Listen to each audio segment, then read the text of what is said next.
here live, so you are seen by the whole world, or maybe like 50 people or so that are watching the live stream. So don't get too excited. But yeah, I just this our courtesy, we should like let people know. Eduard, like your background changed like abruptly from this magical space to corner. Wait a minute. Change it. I was like looking at your image before, and I was like, wow, this looks like a beautiful workplace. Yeah, so I'm back again on the beach. Slightly cold beach, I think, if I'm not mistaken. This is North Sea, or is it? No, actually, this was in Croatia, so Oh, beautiful. Adriatic Sea. Yeah. Are you from Croatia? No. Oh, okay. But so half Romanian, if you. Okay. It's one of the places we're allowed to go from Austria. Yeah. Hello, everyone. That's true. Hello, hi Theodore. Yeah. So Theodore will be joining us for the whole day as well. Let me make your co-host, Theodore. And Yep. Hi, everyone. Hello. Hello, hi Stefan. Hi. morning to everyone. Anyone who's not up here and needs to be up here, please. Yeah. Oh. Please raise your hand, and we'll get you up here. We did kind of like sort out the breakout room issue from yesterday, so things should be slightly smoother with Zoom today, but it's Zoom, so we never know. Like there's always going to be something. So yeah, let us know if you have any issues. I feel like 80% of Zoom's features has been added in the last like 3 months because of Corona. Yeah, and it's funny because like if you see the race, like Google is adding. I think there's Google like just transferred every employee to like the Meet app, and like trying to catch up with all the traffic that they're losing.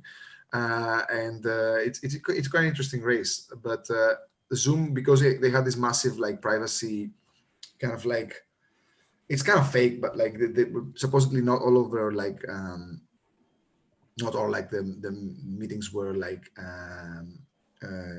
encrypted end to end or something like that, which I think is the case in many services. But anyway, they kind of like got this massive privacy. So then they changed a lot of features. So instead of like the features you could do before, like by default, you're not able to do because they were changed for privacy reasons. Yeah. So now there's a password, I think, always. So like now, yeah, every time they're asking for a password, unless it's a bit more complicated. But anyway. All right, so let's give everybody like a few more minutes just to be, to gather everyone. I see Ekaterina. I just promoted you to panelist. So let's give it another 3 to 5 minutes and then we'll start.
Does anybody have the presentation and can maybe share the screen so we can look at the schedule? Or Yep. Thank you, Yosha.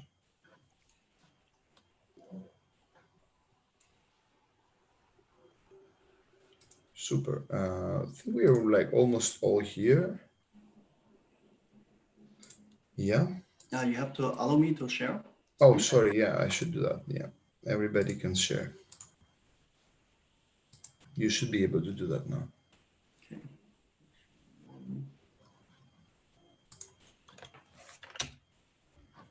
Okay.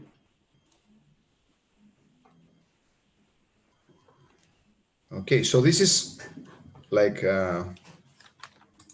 yeah, maybe I can get remote control or no, it doesn't need to. So yeah, this is our like today's schedule. So I think we have most of the people here, so I can maybe start. I see Christina. Is Christina who's supposed to be up here, or is it a different Christina? No, Christina is up here. I see another Christina there. Okay, so let me start. Well, thank you all for joining again. And we had a really interesting first day yesterday with an introduction and kind of like an explanation of how this is going to work. We got separated in groups and everything is ready now for the heavy start. So today is going to be like a very heavy day on tools. So as you can see here, there's going to be like a little intro and a recap, and then there's going to be a computer vision intro, semantic segmentation demo, style transfer demo, pix-to-pix demo, and the deep Q learning demo, one after the other. There's a break in between that we have. Don't freak out. There will be a break between the two, between semantic segmentation and style transfer. And Narid and Yosha will go back and forth in kind of like demoing these tools, these models. And then we will have a summary, and then we will break. We will go to our kind of like meeting rooms for individual work to prepare our pitches, and then we'll come back here at 1:30 to do the final pitch of the final projects.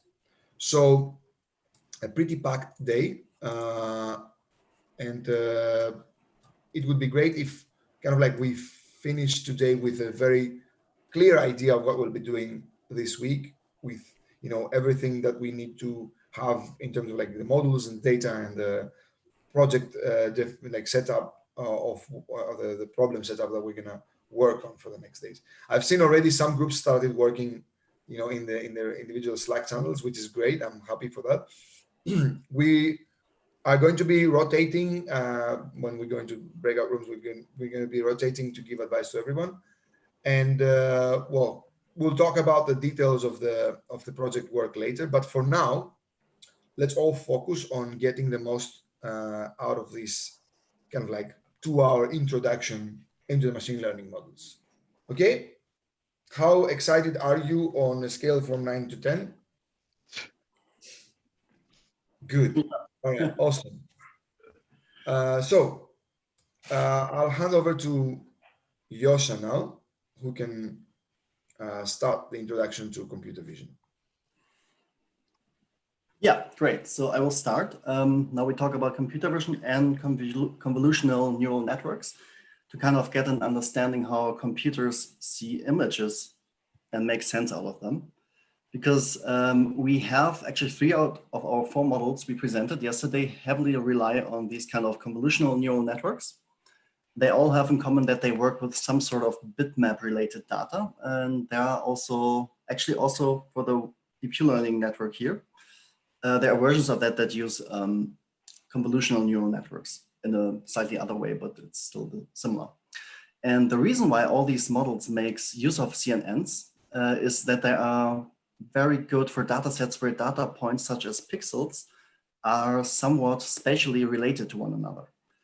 And in a way, this is because convolutional neural networks subdivide data into regions. So they kind of see the context of data that is related with each other spatially in this sense. Now, and this makes them very good for, let's say, detecting objects and images, like here, this mask RCNN example again, we talked about yesterday. And CNNs are also an integral part of the pix-to-pix model. And that's why we're looking into that right now. But let's take a few steps back and ask the question, how does the computer actually sees images? Simple answer would be this: a list of numbers. Even simpler would be a longer list of 0 and 1s. And if you break it down, we have on the left a black grayscale image with pixels. Each pixel can be seen as a number representing the brightness, the grayscale of the pixel. And in the end, it's an array of numbers, so to say. In case we have a colored image, this would be not one number, but 3 numbers per pixel: green, red, and blue. And after all, the computer and normal neural networks would read this kind of data as not as a 2- or 3-dimensional array, but just as a list, as a flat list. And that would mean that the spatial relation between pixels is kind of lost, which is kind of not making use of the extra information we actually have. Because in pictures, the spatial relation is a major asset we should kind of utilize for our models. As you can see here, pixels represent objects like this person. They are close together. Again, an example, pixels representing this car are grouped together. And these information are just lost if we convert an image into a string of numbers, into a list of numbers. So, and convolutional neural networks exactly take on this problem. And how that works, we will get there in a minute. But first, stay with the car. Let's have a closer look at that. And ask the question, what makes us actually recognizing that this array of colored pixels is a car? Well, I would say we can subdivide this into multiple objects we as humans recognize, such as the car body, uniform color, smooth vertical lines, then the lights, the door handles, the mirror, the windows, and the wheels. So when we see these kind of components together, our brain says, well, there must be a car. I recognize this. And if you go one step further, what makes us recognize a wheel, like these single components? And in the end, they're also made of smaller components. This wheel, for example, we have these arc, we have these straight lines, and a couple of variations of that. And that, in the end, make us realize this looks like a wheel. We can also look at the pixel values of these simple elements. You see them on the right side. Here. And now we're getting closer to the first layer of a convolutional neural network, or what a convolutional neural network is looking for and sees, which is simple lines and edges like this. But let's stick to these 2 examples here. And if we use these 2 simple elements, actually let's call them filters, because this is how they refer to when we talk about convolutional neural networks, filters. And the idea now is to find all areas in the image that look similar to these filters. So in this case, the arc and the line. And we compare each region of the image with these 2 filters and see if they match or how much they match. So imagine the red box here sliding over the whole image and returns us these kind of activation maps where it found a region that's very similar to this filter. So in this case, it would found this region similar to the arc, this one, this one, this one. And yeah, in this way, we have some kind of a representation. This combination of filters detecting that image look like they could be a wheel. So this is how a computer could say, hey, I detect an object because I found this pattern of different filters. And this is way basically computers in convolutional neural networks can learn to see complex objects step by step. So we have this simple filters, a combination of them gives us a more complex object, the wheel. Similar, we can, if we detect a few wheels together with windows, body lights, and so on, we can conclude this must be a car. So it's kind of the same process imitated.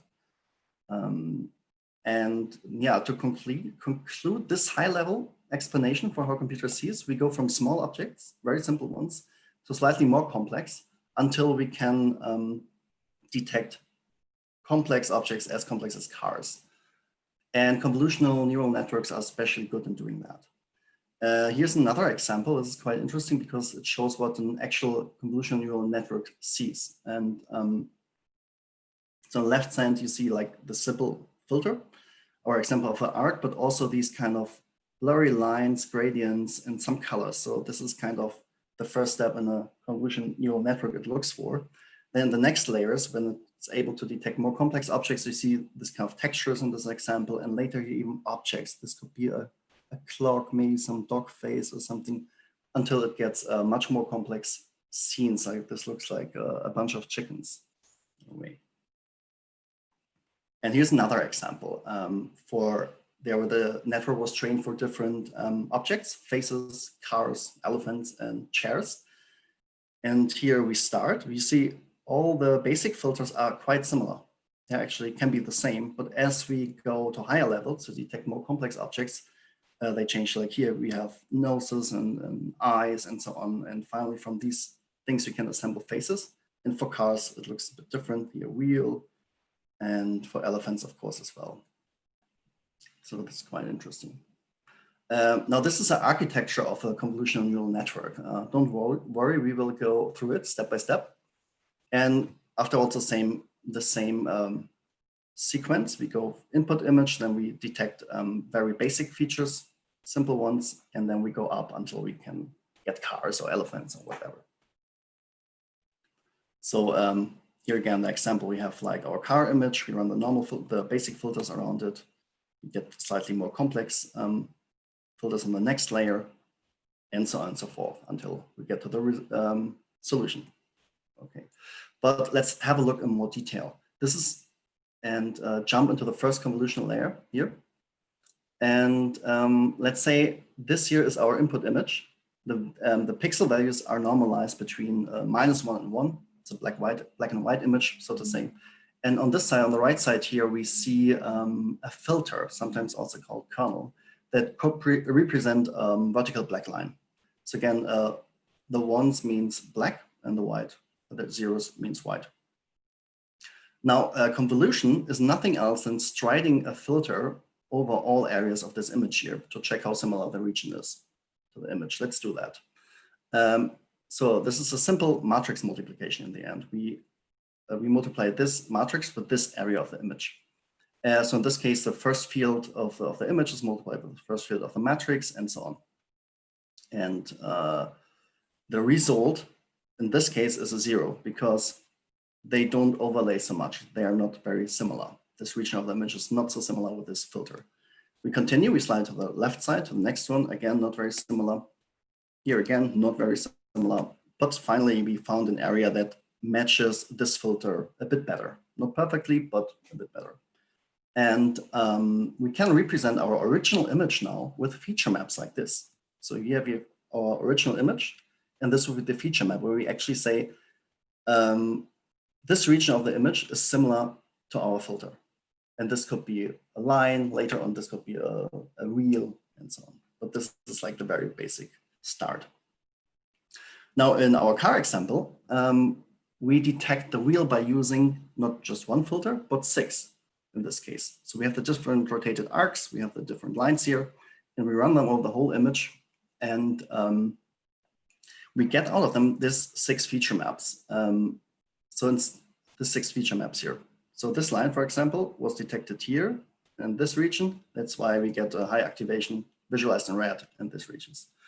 Now, these feature maps are the new representation of the image. So instead of 3 color channels, red, green, blue, we have now 6 channels, 6 feature maps. And the pixel now does not say, hey, I'm red, I'm green, I'm brown or something, but rather, hey, I'm a circle, I'm a line, I'm an arc, I'm a vertical blue line, something like this. And that's very important. So the image is now represented by these feature maps. And this is a great way to scale down images too and reduce data size. And this also allows us to go from small details to bigger and bigger objects, while keeping the most important semantic information. So, and to actually let the computer detect complex images, we need to repeat the whole process with new filters and based on this feature map. So we run the new filters in the second layer on this feature map representation of the image. And naturally, filters of the second layer are more capable of detecting more complex objects, like a wheel, for instance. And this exact combination of feature map snapshots would actually make up a pretty good filter to detect fields. And in terms of numbers, this would look like this. So we have the 6 feature maps and they have their activations here. And this could be the filter for the next layer. And we do the same matrix multiplications, but in more dimensions and look for similarities in the image. So to recap where we are in our network structure, we applied the 6 simple filters to this image. We got the new feature map representation.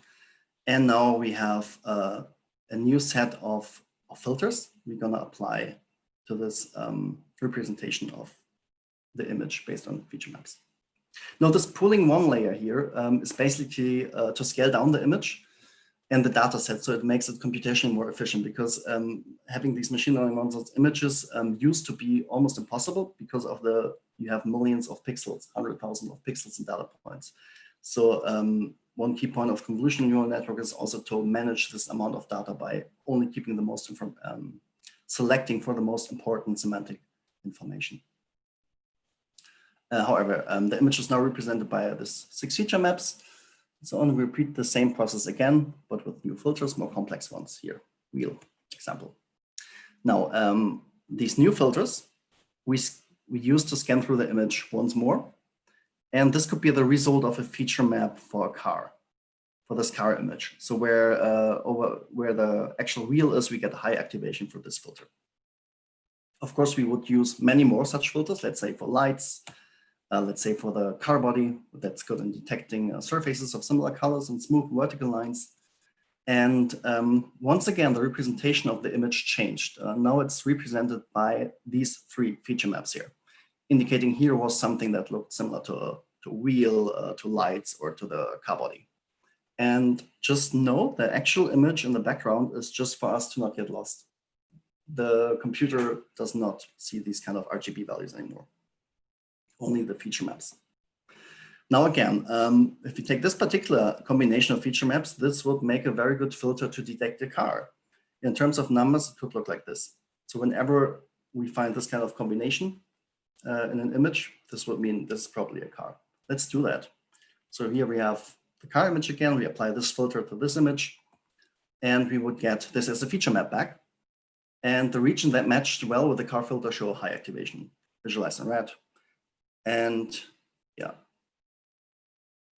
exactly. Just one note also, the image, the input image of the car here was run through the whole process of filters and feature maps before as well. So the filters here are not directly applied to the RGB version of the image, but on the feature map representation. And this thing might remind you actually of these kind of CAPTCHA things where you have to select tiles that include certain objects. And actually you are annotating training data when doing so. And this is needed because all the filters we are talking about are not manually designed, as it might have seemed, but they are initialized just as random numbers. And therefore we need a lot of training data with annotated images. And having those, the model learns to develop the filters by itself and for each layer of the network. And I think that's pretty amazing that that works so well, apparently, because there's a lot of computation done. So here we have the overall structure. Again, we have the input image. We have our first layer, convolutional layer with the filters. We get feature maps back.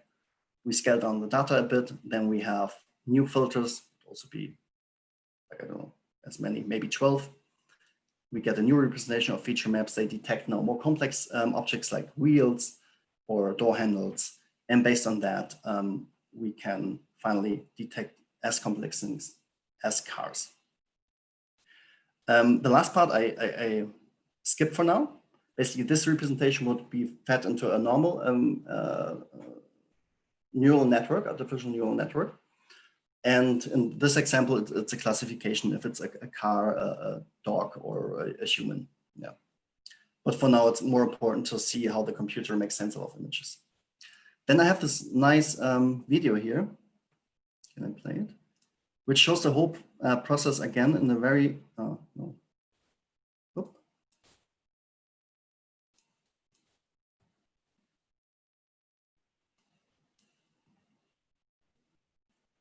Okay, I think this is not working, but I will send it online.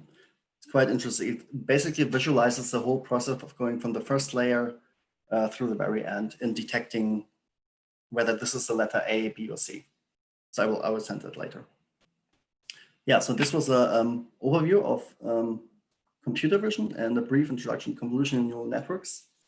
And yeah, I hope this helps a bit when you want to structure, let's say, training data for Pix2Pix to see how to make the right color combinations or whatsoever. So the computer, you give the right information to it to make sense out of it.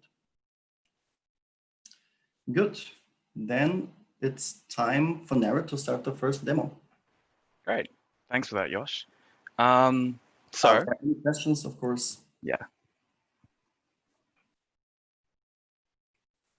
Actually, there was a great question and answer that was happening in the panelist chat. Sanjay, you asked the question, CNNs, is this different from how the Photoshop Magic Wand tool works?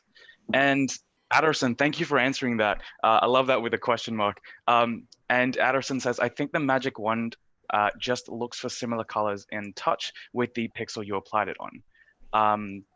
I really don't know how the Magic Wand tool works. So if anyone has any other input on that. But I highly suspect that it's not using a CNN for that. There is a difference. Yeah, I think Nara is right. It's just selecting similar colors. So it has not the whole step of kind of looking for semantic information and for feature and objects. Yeah. And then another question from Leah, how do we input the filters? Yeah, that's interesting. We don't do that. We can specify in some models how many filters we want, because the more filters you have in this model, the more long it takes to train. But each filter is initially initialized with random numbers. And this is kind of the artificial intelligence here that the model learns through a lot of training data that's noted to develop these filters by itself. So it's a whole automatic process. You just have to, you need a lot of training data, and then it will learn to find important filter that makes sense and detect a lot of things internally. Yeah. So the number is an architectural choice. You can choose while like defining your network, you can choose the number of filters at different levels. And yeah, the weights, as Yoshi said, is initialized in different ways, mostly randomly, and some logic. And just an example, I think the Pix2Pix default settings we use for this workshop, I think the filters are set to 64, just as a feeling. Yeah. Like a lot of this. Sorry, No, please go ahead.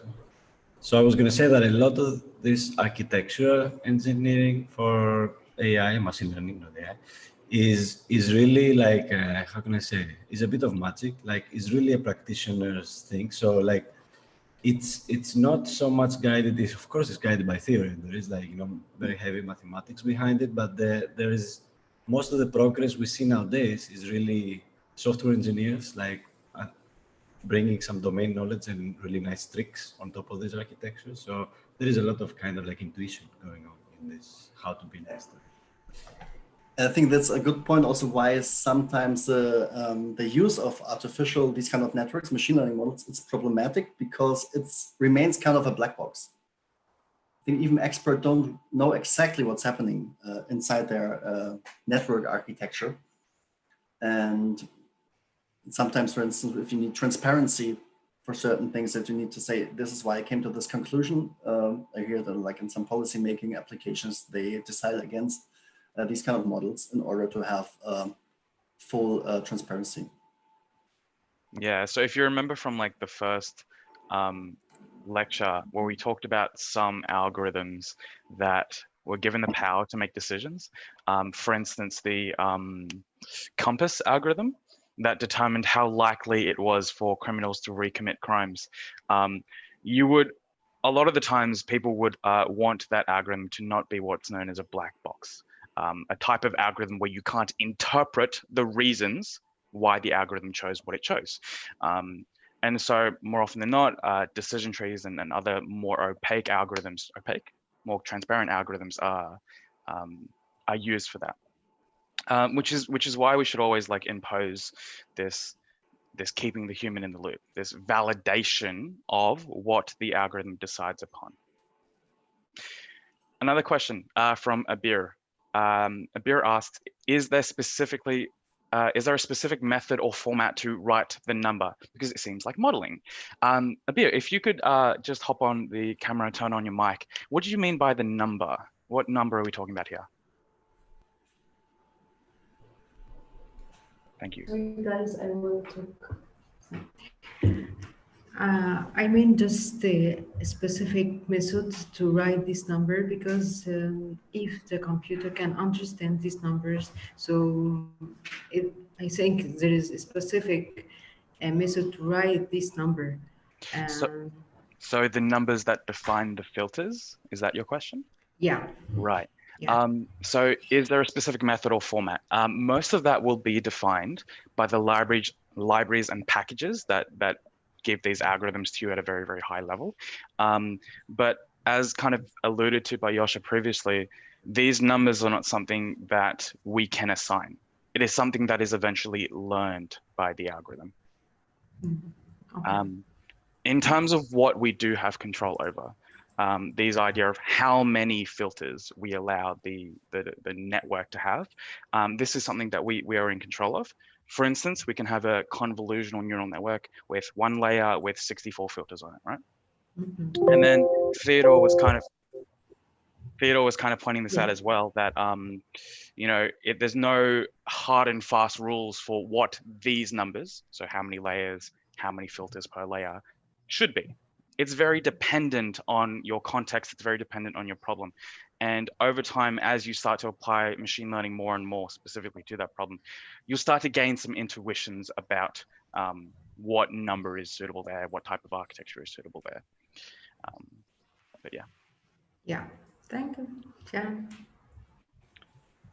Okay, if there are any more questions, feel free to throw it in the chat. We'll get to that as well. But for now, I think we should move on.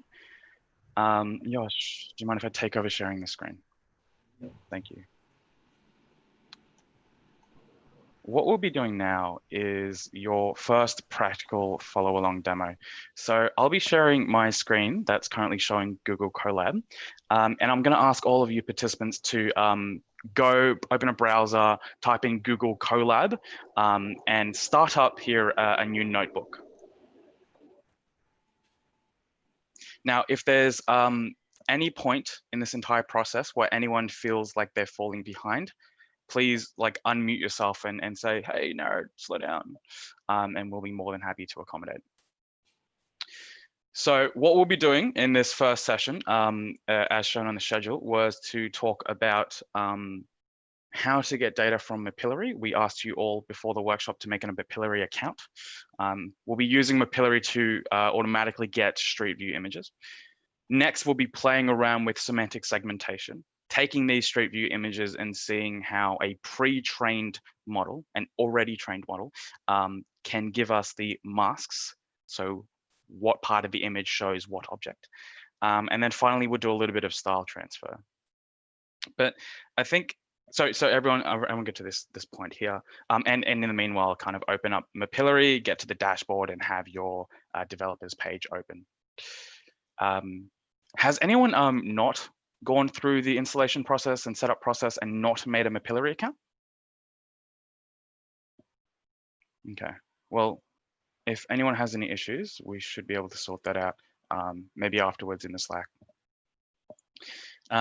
I guess the first thing I kind of want to make clear is where we sit in the world. And by we, I kind of mean, urban planners, urban designers that would like to use machine learning. And I think all of us here kind of fit into that classification, that category. I find that we sit somewhere along the spectrum between the built environment and computer science. And I think one of the things that you need to make clear with yourself is deciding where exactly you sit along this line. There will be times in this demo where I will be saying to you, here's a chunk of code. Here's at a very high level what it is to achieve, but I will not be explaining every single aspect of this. Because the understanding runs deep, and the more more explanation is needed, the more closer you are to computer science. For now, I think we sit at a point where we want to apply machine learning within the built environment.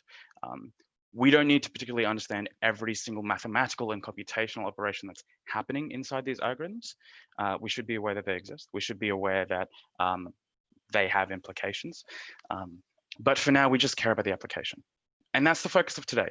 We want to give you guys tools that exist out there and a high level grasp of how to apply it so that you can just take it and then apply it onto your unique problems. So Google Colab, for those who haven't used it before, here's a few tricks of the trade. Number one is in runtime, in change runtime type. Google actually allows you to choose if you'd like some hardware acceleration, if you'd like a GPU or TPU, a tensor processing unit, to speed up your computation. If everyone could just follow those links and go to the GPU and click save. What this will do is say, is tell the Google that if there is a GPU available, please use it when we run the code. And finally, let's talk about storage. So if you look on the left-hand side, there is a files icon. And you can see it says connecting to a runtime to enable file browsing. So what we should automatically do it because you clicked on files. It says here that it's connected, and then we have some stats about the connection there, the compute space. It already initializes with some sample data. You can have a look inside here, but we won't be using any of that today. Now, with this storage, it's important to note that it's not permanent. We've just, Abhi, do you have a question? Yeah, please. Yep. Can you repeat again, because I just open now. Not a problem, not a problem. So Yeah. to get your hardware acceleration, go into runtime and change runtime type. Within that, select the GPU under hardware accelerator and then click save. If there is available, Google will allocate a GPU to you. In terms of storage, clicking the files icon will show you what storage space you're connected to.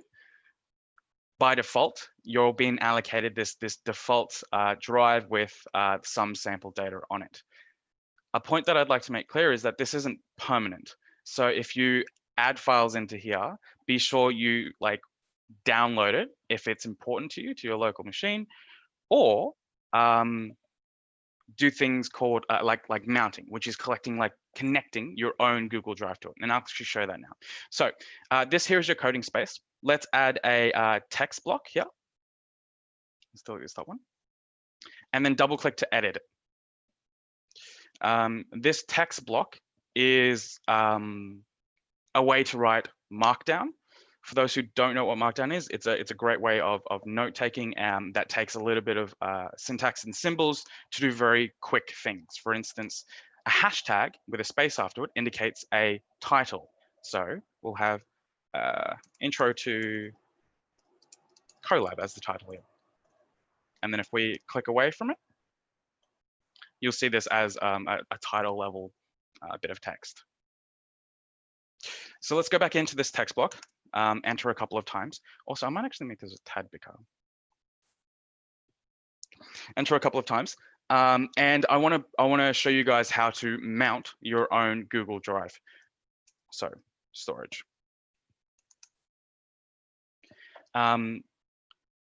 What you want to do is then open another code block, and a code block is distinguished from a text block because you can see this little play button next to it. This play button is how you run this chunk of code. Looking at your questionnaire responses, we have people along the wide spectrum of skills for language-based programming. We have borderline experts, but we also have absolute beginners. So for those who are on the expert side of things, bear with me, bear with us. There will be some explanation of specific syntax just so that we're all on the same page. So when we've created a code block, we're able to write Python code. And as with all intro to Python classes, there is the first thing that we all do, which is printing to the standard output. Within Python, the way you do so is to use this function here, print, and then an open and close bracket. Within that, you can just add a string.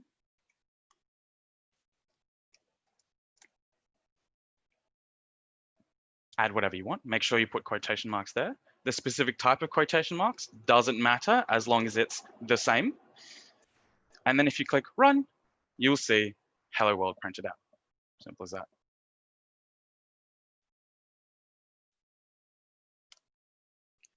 Within Python, there's a way to annotate. There's a way to comment. And you do so with a hashtag, similar to Markdown, actually.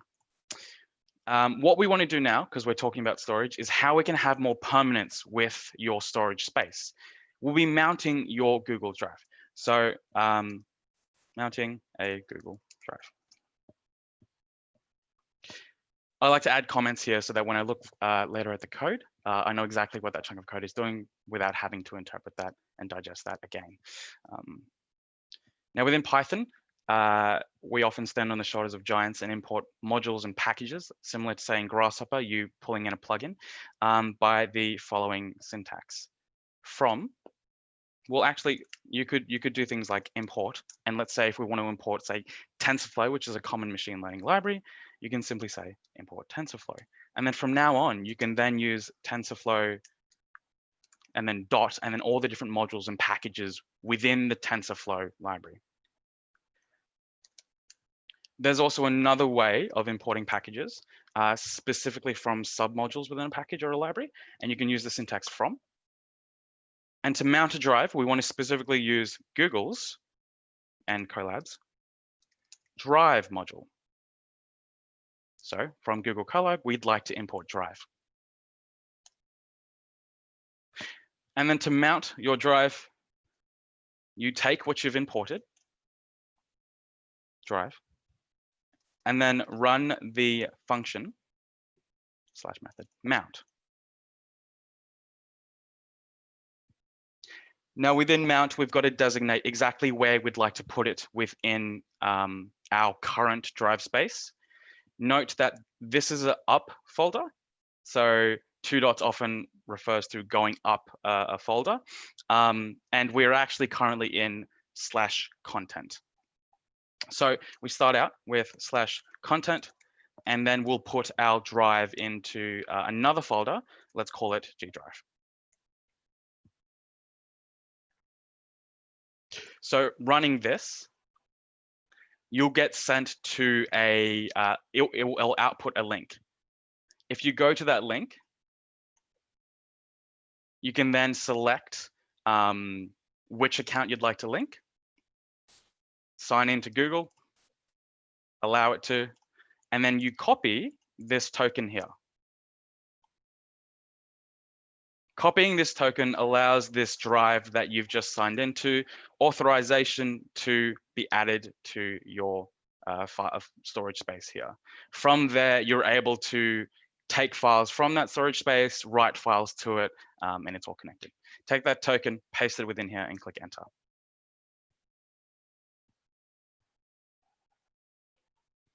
So mounted at content drive, and you'll see G drive as a new folder here. Looking inside it, you should see your drive. Okay. I'm going to be constantly asking this. Any questions so far? Can we use this Colab rather than Navigator for Python, or is this only for Grasshopper and C++ and other things? Sure. So the question was, can Colab be used? Actually, you heard the question. Why am I repeating it? Yeah, so what we're writing here is actually in the Python language, in the Python programming language. The file name and what's afterward is .ipynb, which is Interactive Python Notebook. So what's in here is specifically Python. Yeah.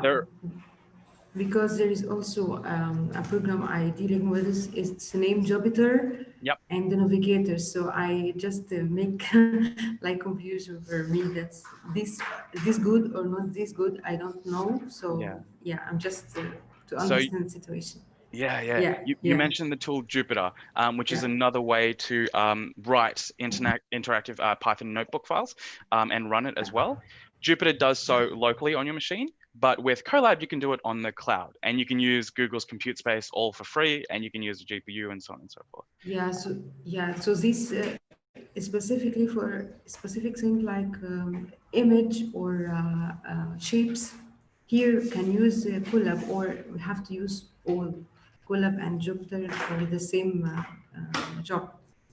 So however you have an understanding of Jupyter, you can do the exact same thing with Colab right now. Oh, okay, that's Yeah. good. Any other questions? Lovely. Okay, moving on. Let's have another text block here. And we'll be doing an intro to mapillary. So let's throw that as a title. I've asked you guys to set up a mapillary account.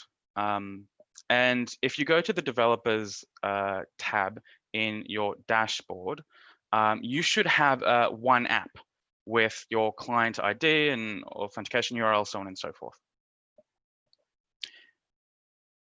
We're going to be, and then if you followed the instructions, you should have also received a token that I asked you to save it somewhere. And we'll be pulling that as variables into our Colab environment right now.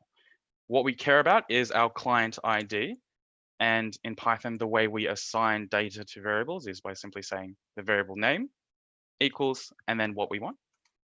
My client ID can be found in here by just viewing it, copying it, pasting it. And then the other thing we care about is your token. Now, this token, as I said, was something you should have received when you got redirected back to your callback URL, setting up your mapillary environment, setting up your mapillary account. You should have that saved somewhere. So if you could grab that and paste it in to that token field. Now, does anyone not have this? Wonderful.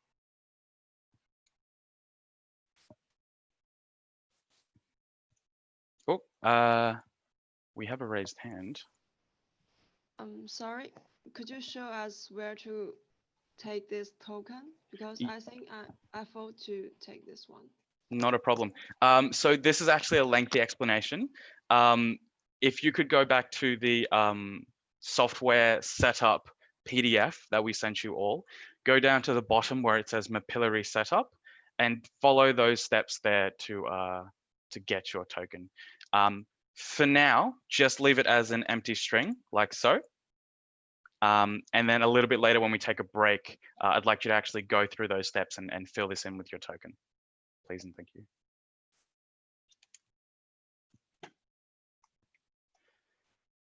Okay, a couple other things. So we're going to be using mapillary to get street view images. And the way we designate the area of the street view images is with a few arguments. The first is the B box, the bounding box, which is also a string of lat long values. It's a pair of lat long values, so lat long.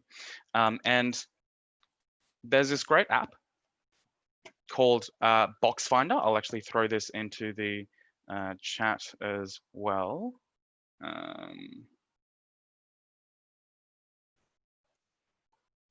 To all panelists there.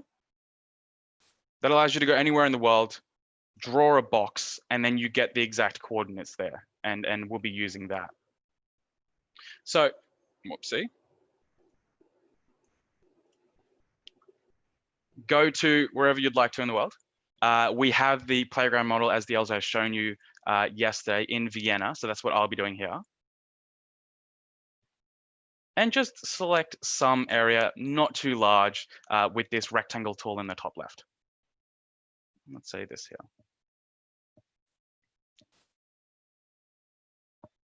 Having selected this box, you should see down the bottom, coordinates of box. You're going to copy this and then paste it as your arguments in your bbox variable. Is everyone with me? Sorry, where's the rectangle? I didn't find it. Where's the what, sorry? The rectangle to the box, the rectangle thing. The rectangle tool. Yeah. It's on the left-hand side. It is in the second collection. It is the third icon. If you mouse over it, it should say draw a rectangle. Okay, thank you. You're welcome. So yes, having selected that, you can click and drag, draw over and get it. Yes. I have a question. Yeah. Do we need a lot of free space on the drive? No. Okay.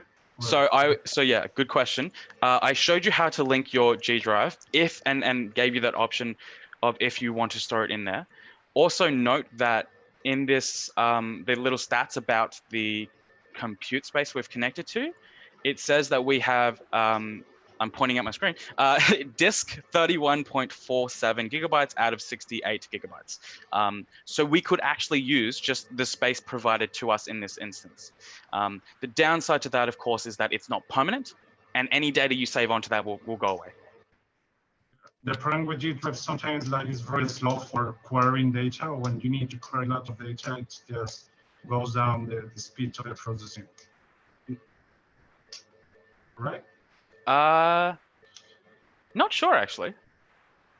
I mean, when I'm being querying a lot of files, like small files, I mean, it just goes super slow. Really, I think really. it's kind of, I mean, like bottleneck or kind of limit that Cola imposes to the system. Right, right. Well, Okay, we thank won't you. be.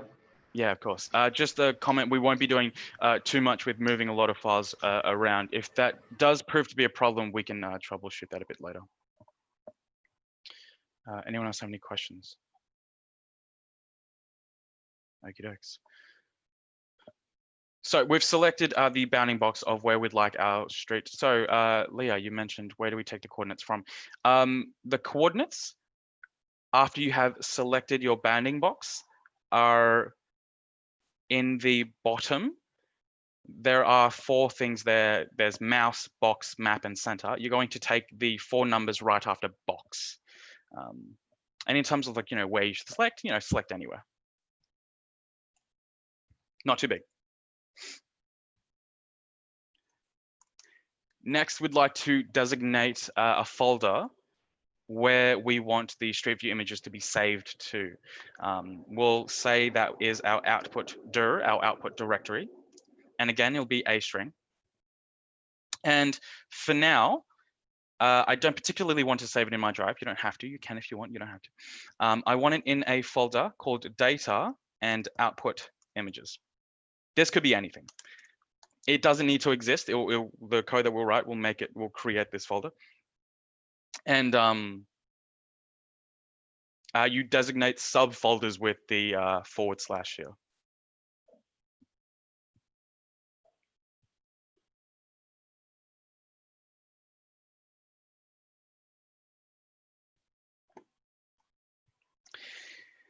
Now, this is a mapillary argument, and that is size, the size of the Street View images we'd like out of it. Size will be our next variable. This one here is not a string, so we don't need to say quotation marks. We simply say a number, and there are a few options here. Let's, for now, make it 1024 pixels on the vertical. But I'll add a comment after this line. So I'll space a couple of times, add a hashtag to designate a comment, and say the options available to us as provided by Mapillary. They are 320 pixels, 640 pixels, 1024, and 2048. These are the 4 options you can get for the size of your Street View images that you're getting out.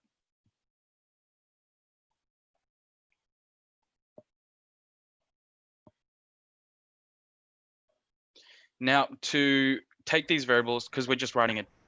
Yep. Again, go ahead, Abia. Again, yeah. Sorry, what is this number? What is the arrangement of this number?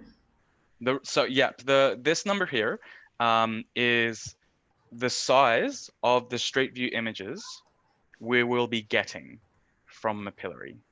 I'm not understanding. Do you mean the area of this image? So like area. the width and the height of it. So 1024, I believe, is the height, and then the width is arbitrary based on, you know, what camera took the photo. And the number within the quotations? So the numbers here, they won't be considered as assigned to this variable. Size is 1024 here, but I've written this after a hashtag because it is a comment. It's something that I'd like to tell my future self if I come back and look at the code. The numbers inside here are the options of what size you can put based on Mapillary. So this was me looking at Mapillary's documentation, and these are your options essentially.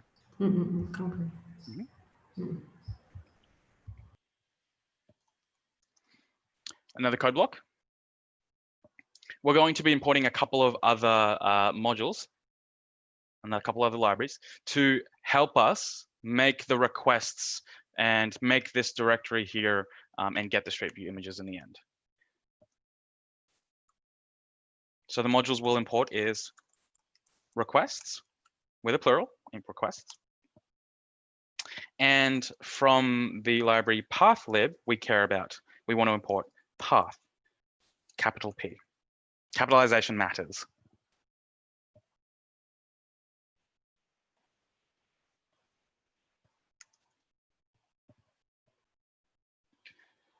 What we're going to do with this path is make sure that this output directory is a directory and it exists within our space here.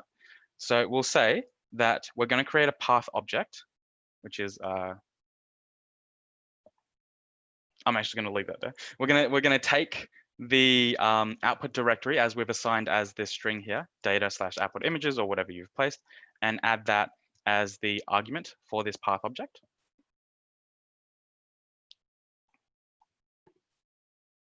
And we're going to make sure that this directory is created by the mkdir method, short for make directory. We care that the parents of this directory is also created, parents being, you know, the folders within folders, the folders above the folder we care about. And we don't want it to raise an error if it already exists. So if it already exists, that's totally okay, and that'll be a true. So all we're doing right now, assigning some variables, importing some libraries, and making a folder. And this is all programmatic. Now let's go through all of these code blocks and run them. Running them executes the commands and stores what data and values you have into these variables into RAM. So you can see after you've run them all, you should see the folder data, output images, and it's empty. If you wanted to put this in your G drive, you would say, you know, G drive, my drive, and then whatever you want after that.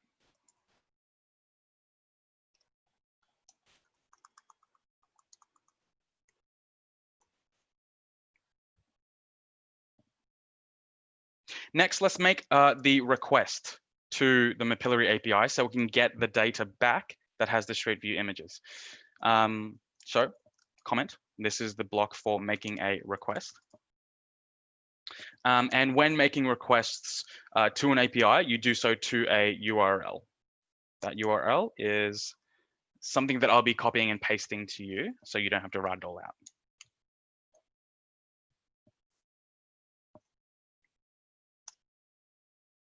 And I'll paste that in here as well.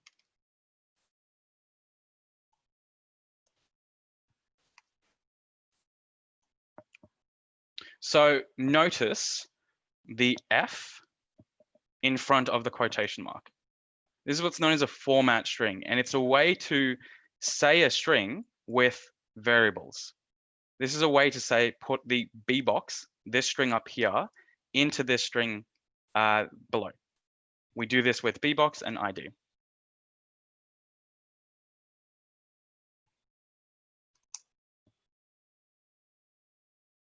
Now, with a request to this API, we need to add some headers so they know that our account tied to this Mapillary dashboard here is the one sending it. we'll need to add some headers to this request. Headers exist in the form of a dictionary for Python, and dictionaries are designated by these curly brackets. Dictionaries are a data type that are they're key value pairs, where you have a key, it's like the column of data and then the actual data within it, let's say. Within it, the first key is authorization with a Z, not an X. And then the value for this authorization key will be, again, an F string. We're going to be putting our token inside it. But first we need to add the word bearer, a spacebar, and then the token itself. Is everyone with me?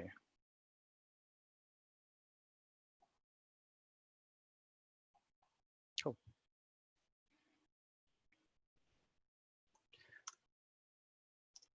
So now we can make the requests. We'd like to make the request and store it within a variable called response.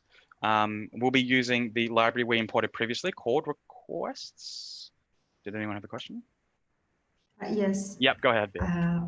What is the request? What is the kind of this request? So it's similar to what you do when you type in a URL into your browser and then you go to the website.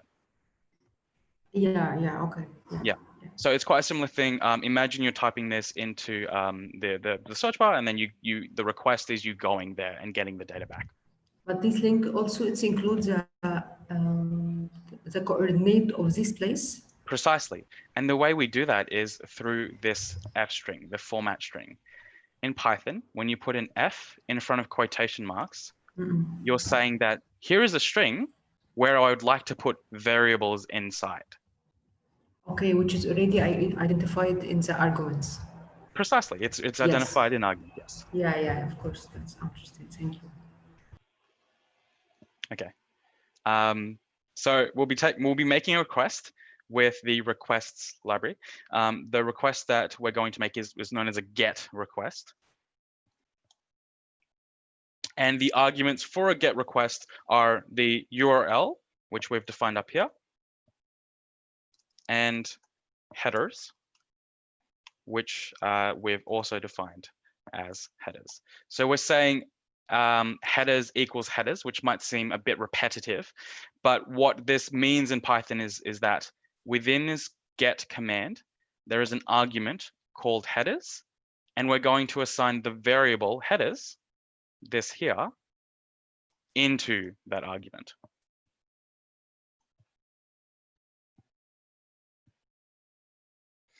So if we run this, we have an end of line, an F string. Did I not finish up? I had a double quotation mark there. So you should run this, and you should not return anything. We haven't printed anything out. There shouldn't be any response code or anything. Could everyone run this and make sure that that's the case? Besides you and Yang, because you don't have the token yet. I'd like you to run this in the break once you've gone through that steps, the process. For now, follow along.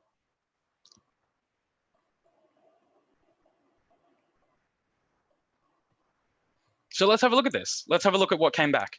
And as always, we can use the print thing. When I teach Python, I always say, print everything. If there's ever an error, if there's ever something you're curious about, print it, look at it. We'll use print and we'll simply return response. Running this, we see that the response is a 200 OK. And in the web world, a 200 OK means that it was a successful request.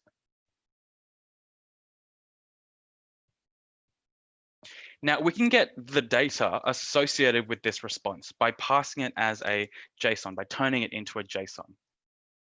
JSON is just a data type, a specification that holds some data. And if we run .json on our response and print it out, we should see a giant JSON with all the data that we've asked for. This is what we want from Mapillary. Is everyone with me?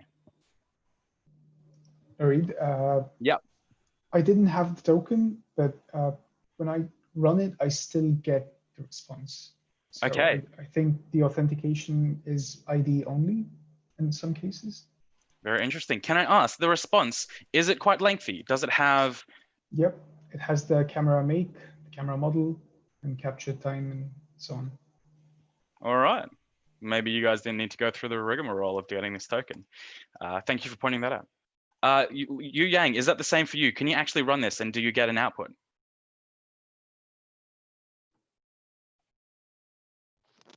Sorry, I haven't get there. That's all right. Not a problem. If anyone is ever falling behind, please just shout for me to slow down. I mean, that's the point of this workshop. It's a learning experience. And if you're left in the dust, there's really no point of continuing. Any other questions? Could you please say where did you get a URL link? So this string here. Yeah. I've sent it to you in the chat for the Zoom webinar. I'll throw it in the Slack as well. Actually, no, I'm just probably scroll up in your Zoom chat if that's okay. Sorry, yes, you're right. I found it. Cool.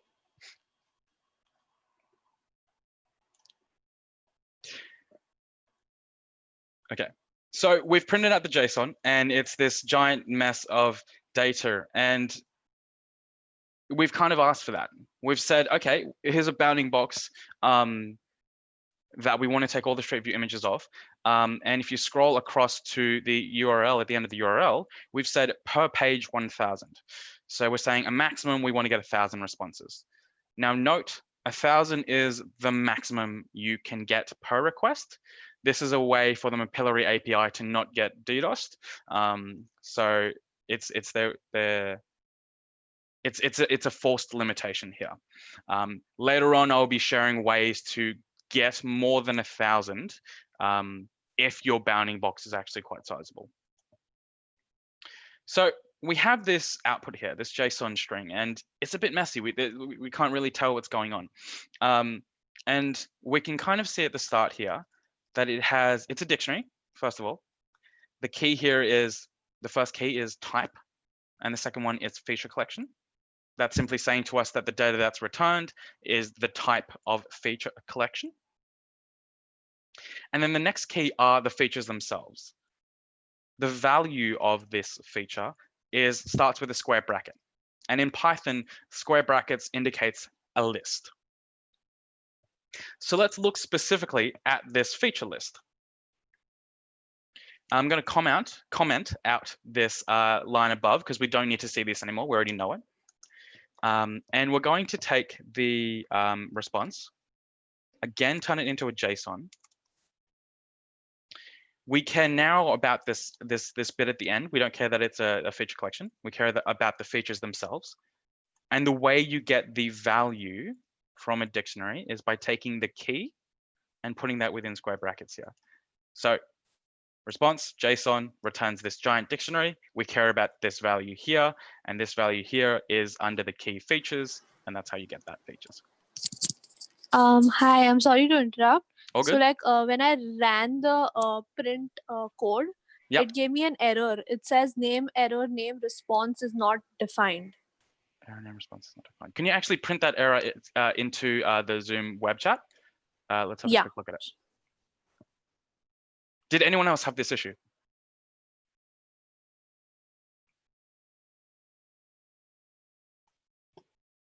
Okay, Anastasia, you have as well. Let's have a look at this. If there's multiple people having this issue, we can probably solve it very, very quickly.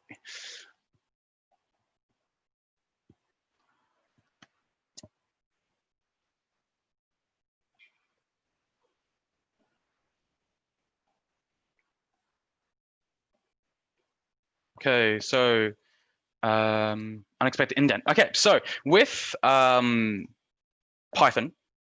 there's certain hierarchy between each line. You know, when you write a function, you need to designate some sort of indication where the code that you write is within the function and outside of the function. Indentation and spaces in between, in front of your lines of code matters. So what this tells to me is that your line B box has some maybe spaces in front of it. Get rid of those spaces.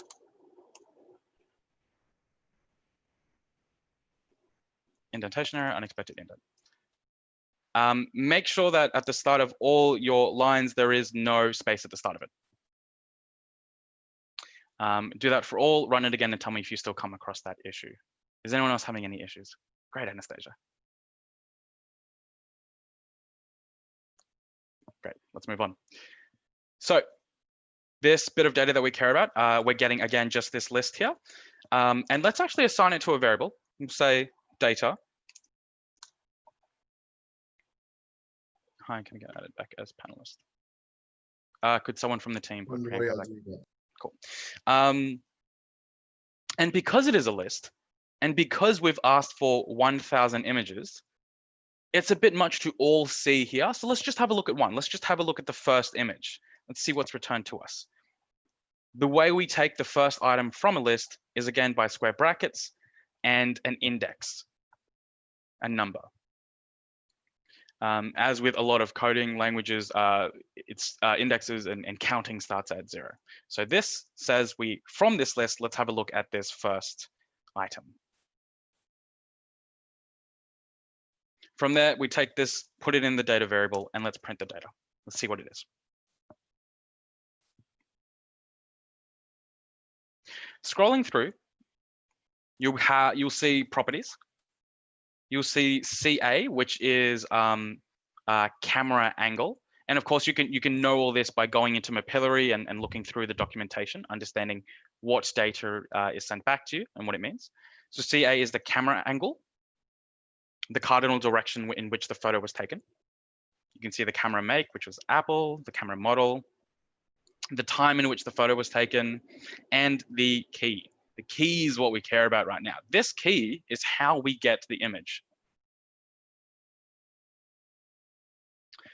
On top of that, we'll be getting a lot of images, and the way we should be distinguishing it is probably through the location that the image is taken. If we scroll further along, we'll see geometry and then coordinates. These coordinates are the lat long of the position where the image was taken. So let's take these 2 points of data, the key and then the coordinates, and then assign them into some variables. So coords. Hi. Mm-hmm. I'm still facing that issue. I put it in the chat box. Yeah, let's have a look. Response is not defined, which means that after you've said this part here essentially, where you want to take your response and then turn it into a JSON and then print it out. The issue is you haven't put your GET request into the variable response. This might be because you might have missed this entirely, or there might be a typo here. If this was respond, obviously that wouldn't work. So make sure your spelling is correct. Make sure essentially these two are the same. Okay, thank you. Yep.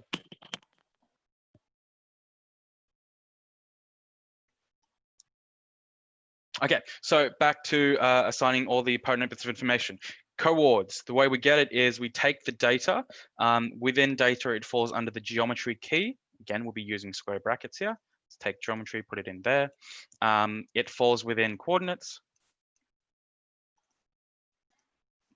And that there should be a list of 2 numbers. We also care about the image key. We'll assign that to the variable img_key. The way we retrieve it is by going at the start, we see properties. So taking data, putting properties here, and then key.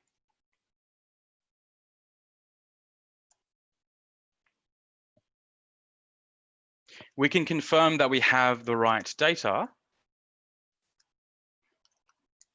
by printing out these variables.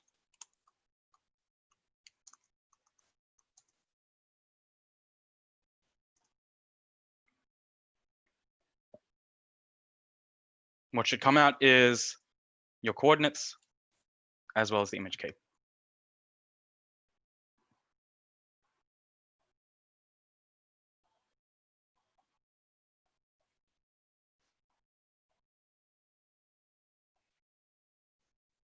Let's get rid of these prints and this here. And all of this information is stored into the variables as they were ran. Now, once we get this image key, the way we retrieve the image is by, again, making a request to Mapillary and specifically saying, hey, Mapillary, we want this image stored at this key location. So we'll be going through the same process of making a request up the top here. So we'll go in the next code block, retrieving the image. We'll get, we'll write a new URL. And again, I'll copy this and paste it in so you guys don't have to write it.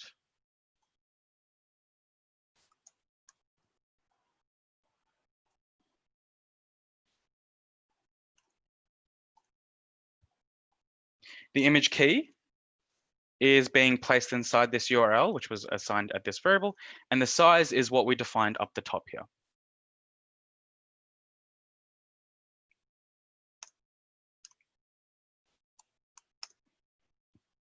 Again, let's make the request. We don't need headers this time because we don't need to be authorized, although it didn't appear that we need to be authorized to begin with. So we're just making that GET request to that URL. Again, we don't really need headers because no authorization. This is public data.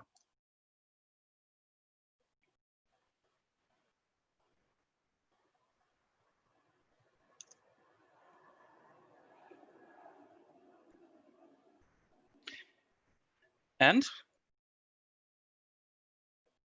let's take this request that the image that we get back from making a request to this URL and store it as a file within this space. We wanted to store it within data and output images. So let's create a connection to the file we would like to write.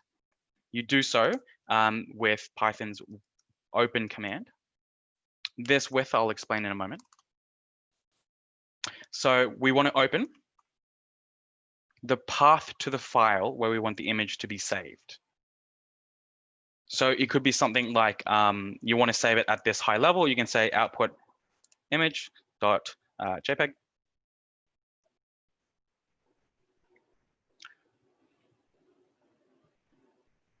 But of course, we already defined this output directory.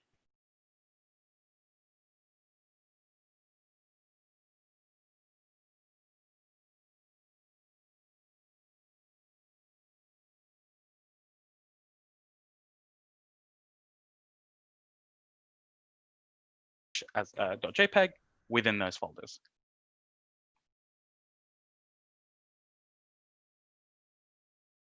It said, I just got a message that my internet connection is unstable. Did everybody hear that? No. Yeah, just for a second. Okay, so I'll repeat that last moment. With this open command, we're creating a connection to a file somewhere on the file system. We initially wanted to save it as output image.jpg. But if we wanted to be a bit more cleaner, we can use the output directory, which was something we defined up the top here. Data, output images, data, output images. And then put it at the beginning here. This is unimportant. This is just a way to make things a bit nicer, let's say.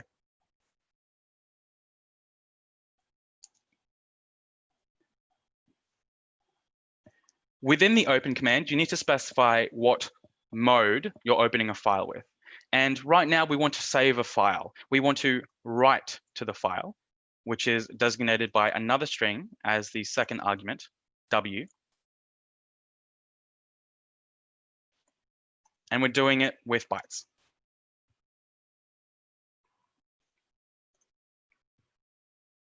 Now, this with command is really, really handy, especially when you're working with files, because you can assign the function which is run after the with statement into a variable, so f. But it also closes this file that you've opened after you finish with your function. It handles that all automatically for you. So we've said f, which is the file that we're connecting to, the file which is the output image.jpg, which we are going to write to as bytes. And let's do that writing. Let's write the response that came out of this. You do so by saying f, which is the file, dot write this image request, which will be that response 200 we saw previously. And now we don't really want the JSON, we want the content of that request.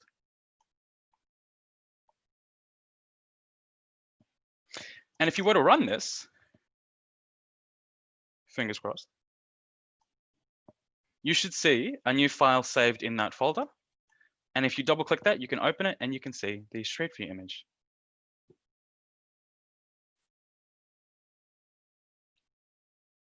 Okay, errors, let's talk errors. Quick debugging session.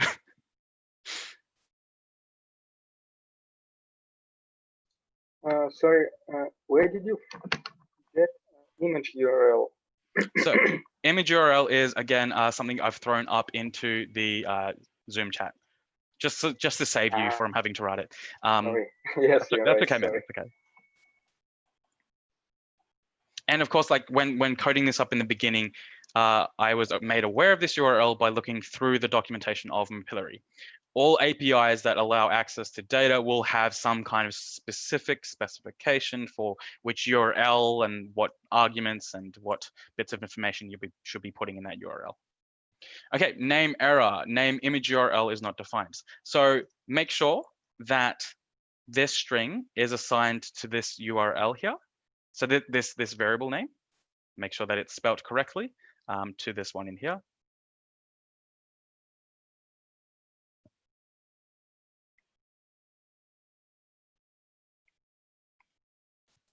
After solving errors, give me a shout. Beautiful, thank you. I was going to say after resolving errors, give me a shout if it works for you. But yeah, we should have the Street View image here. So that was your really quick intro to Mapillary. We will be sharing a file later on that automates this a lot more. That is taking not just the 1,000 images within your bounding box, but all of them within the bounding box. And we saw previously that this is just the first image from the 1,000, which we said here. If you change that number, change it to 1, meaning second image, and then run the last 2 commands again, this output image would be overwritten by the second image that got returned to you. So it successfully ran. So let's have a look at it. And you'll see that it is a slightly different image. It's probably just moved up the road a little bit. To see a bigger change, you can probably make this like 100.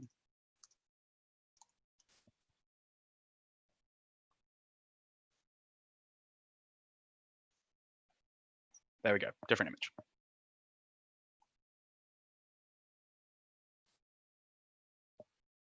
Okay, any other questions about this?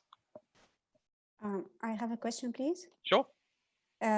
Could you please, after we created the directory, just to briefly scan through the code so we could understand the sequence of the steps?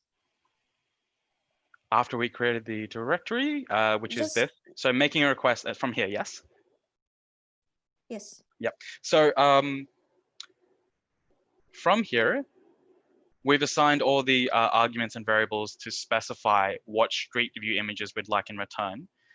We look through the Mapillary documentation to get this specific a.mapillary.com/v3, the URL, which asks for a couple of details specifying where the images are. And we've assigned that by the B box. The next line, this ID and the next line is simply authentication, making sure that your request is tied to your account. This next line is you making that request. So saying, okay, all this information, this URL, the headers, let's throw it into a GET request, which is handled by this library here, which goes to the internet, asks this URL for some information, and then stores that information as the response, this response variable. In this next block, we had a look at the response, looking at the content in the JSON form, and then cherry-picked exactly what we cared about. A feature, the coordinates, and then the image key. Now, again, we care about these, number one, with coordinates, to distinguish between all the images that we get out of it. And the key, because that is what we use to get the actual image. This first request doesn't return images, it returns metadata. So data about the data we care about, data about the image that we care about. So I'm selecting only particular type of data, perhaps only the geometry and the coordinates, only certain attributes of those data? Precisely, precisely. If you remember this, printing out this response.json, it was this giant long string with all the 1,000 different images. Here, we're just selecting one of them. Here, we're just selecting the coordinates for the one of them. Okay. Yeah. And finally, having taken the key, we've put that into another request that we made, another URL in which we made another request in so that to get the image, which is the image content. I'm jumping a bit quicker, so tell me if to slow down if needs be. No, and then, it's fine. Okay, and then we're writing that to the file which we've assigned here. Okay, great. Thank you very much. You're welcome. So now that we have an image, now that we have a straight view image, let's do some semantic segmentation on it. Let's add a text block so we can distinguish later on, and give it a title, semantic segmentation. And the specific machine learning architecture we'll be using is known as DeepLab version 3.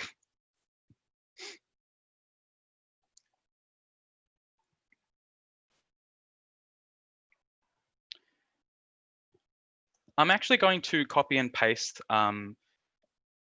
you guys the text you should be putting in here. Again, look at the Zoom chat. You should see something like so. And the reason is mostly attribution. I didn't write the code for semantic segmentation, nor did I train the DeepLab architecture. In fact, it was found at this repository that's doing this work. It's going back to what we were speaking about of, you know, we're in the AEC and we have all this data and yet it's hidden behind all this privacy and ownership. It's really, I give a hand to the guys who offer up their code and their more specifically pre-trained models to the public, so we in this workshop can pick it up and learn and apply it ourselves. So attribution is always good here. So the first link takes you to the GitHub repository, and this is the output we'll be getting here, not the video themselves, just the masks, single frame. Here's a little bit of information about exactly what's going on in the DeepLab v3 architecture. The pre-trained model should take you to a Google Drive link where the machine learning model has been trained already, a pre-trained model. So that there. And then finally, the data set, an open data set called Cityscapes that is available to researchers and practitioners, anyone to train semantic segmentation from straight view images.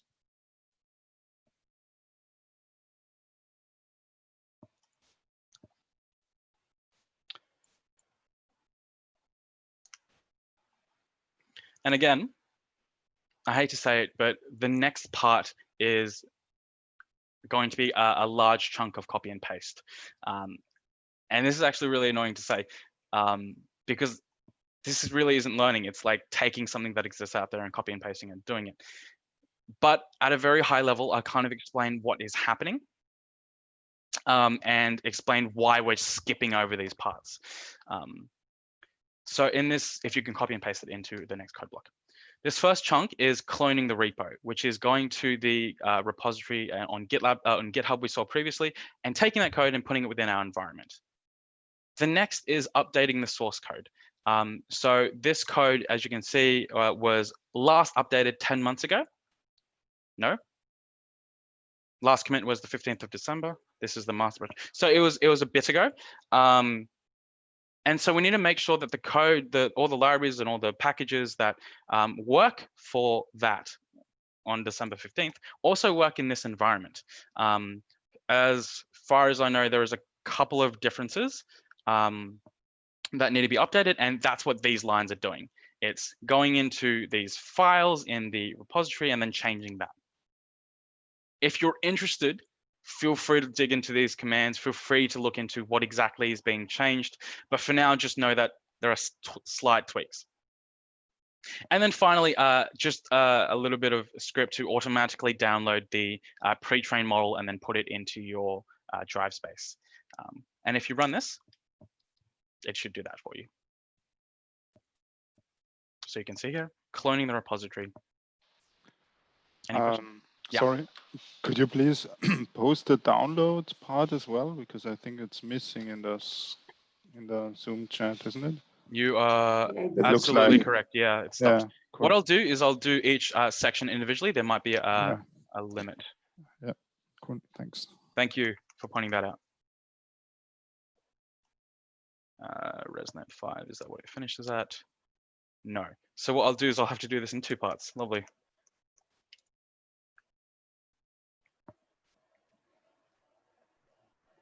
Yep.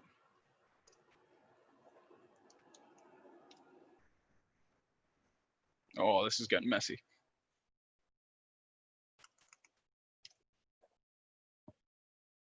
Output file name. Okay, so there should be the last 4 messages from me there. Start at the message at 1:31 p.m. Hashtag clone repo.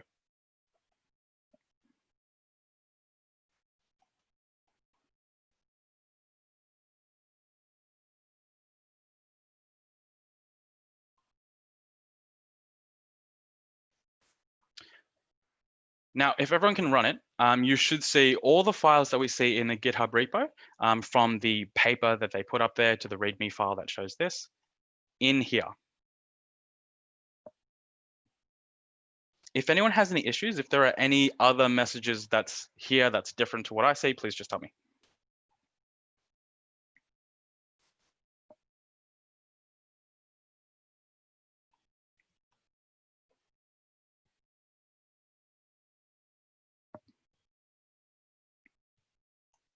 Next, we're going to do another session of importing modules that will require to take this code, take the pre-trained model, and run inferences on new data, on the image that we downloaded from Mapillary.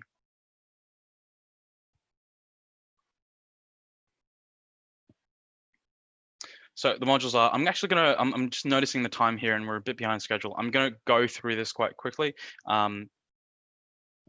If there are any issues from here on out, I will be more than available in the Slack channels. So modules we need are import OS, import pickle. Pickle is a way to handle data. It's a specific file format, .pkls. NumPy, this as syntax is saying that we want to import NumPy and say that whenever we want to use NumPy, we do it through the NP rather than writing the whole thing out. Next, CV2 for computer vision. Pill, short for pillow, which handles images quite well. From pillow, we want the class image specifically. Oh gosh. To visualize the masks that we get out of it, we'll be pulling in usually a graphing library called matplotlib.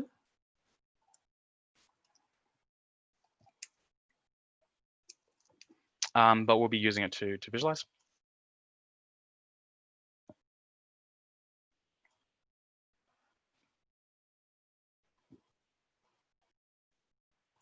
We'll want to import, from TensorFlow. TensorFlow is the machine learning library used here, TensorFlow 2.0. From Python, Keras preprocessing, .image. We'd like to import load image and image to array. I'll hide my photo structure here just for now so you can see the entire line. Similarly, from TensorFlow,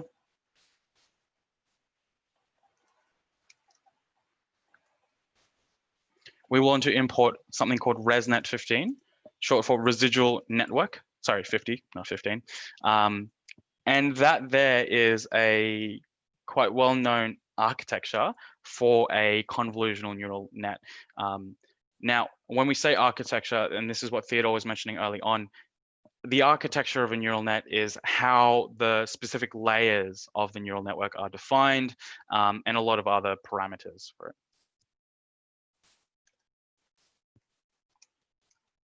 And then from ResNet, we want to pull in pre-process input.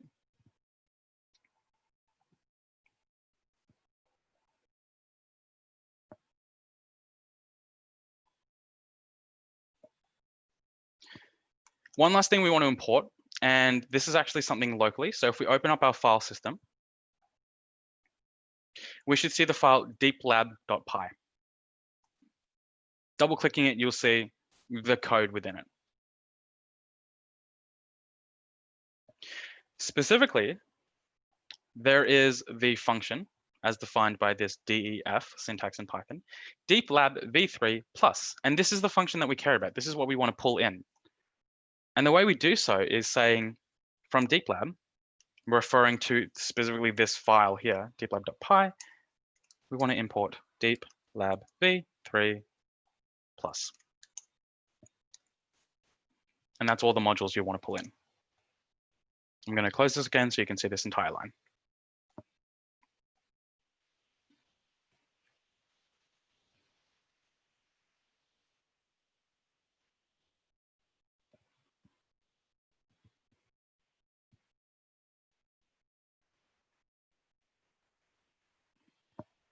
Now, we mentioned previously that we are taking a pre-trained model as stored in this Google Drive here. And those models were saved at a .h5 file type. We'll need to take that model, that pre-trained model, bring it back into this deeplab v3 architecture and reinstantiate that machine, that model.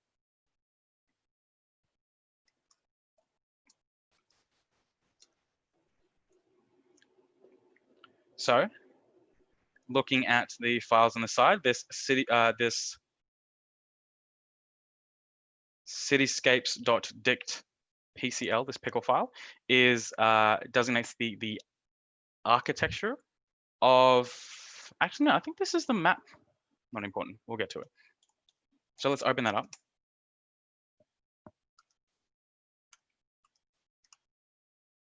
Cityscapes_dict.pcl. Now this time, you've seen this function before, open. This time we're not writing, we're reading from a file, and this file is a byte file. And putting it into the variable f.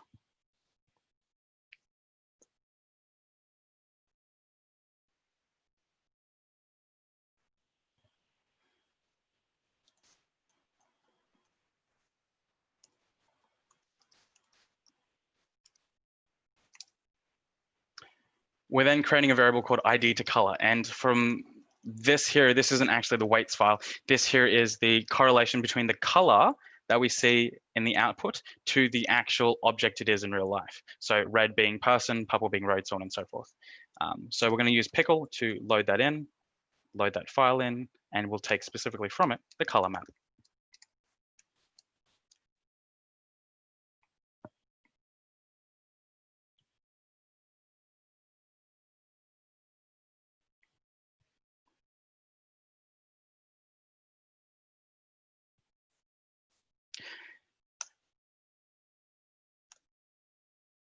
Now this is the instantiation of the model. So let's make the model a model variable. We'll pull in this deeplab v3 plus class from what we pulled in here, and add some arguments into this. The first argument is the height of the image, which is 1024, as we've set at the top. The size here. In fact, you could probably put size. The width is we'll do 2 times size, and we say this because the model itself was trained on a 1:2 ratio image. And finally 34, 34 being the number of different classes of the classification. So this this mask that comes out of it, this semantic segmentation that comes out of it, has 34 different objects. And from that, let's take our model and let's load in the weights. When we pulled in the weight file, .h5, we called it top_weights.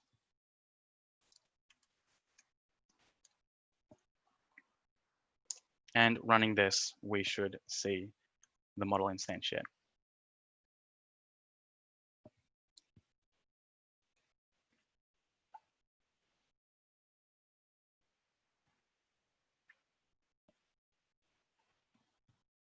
Great. At the end of it, you should see something like output shape and then the size of the input image.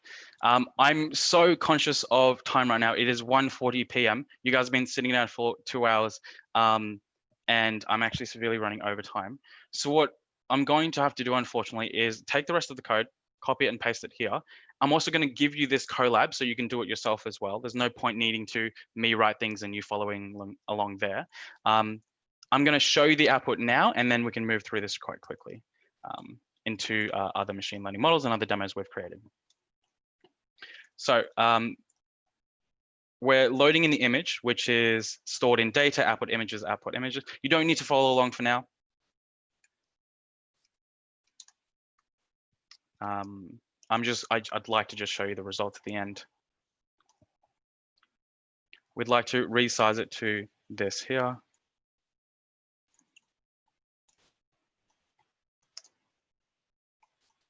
Oh Lord, input image. Did I spell it wrong? Images. Images. Thank you.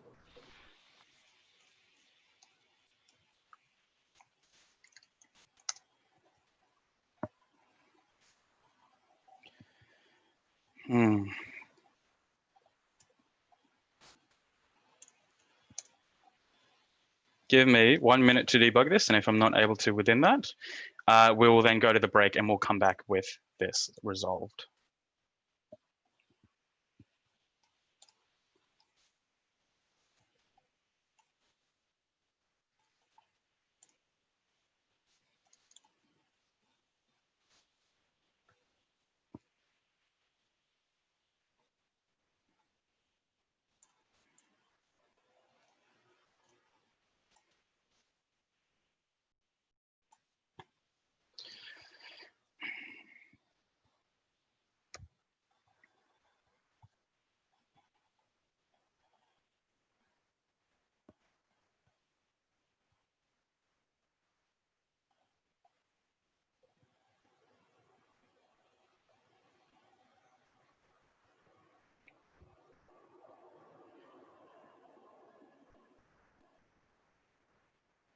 So what I just did was rerun all of this.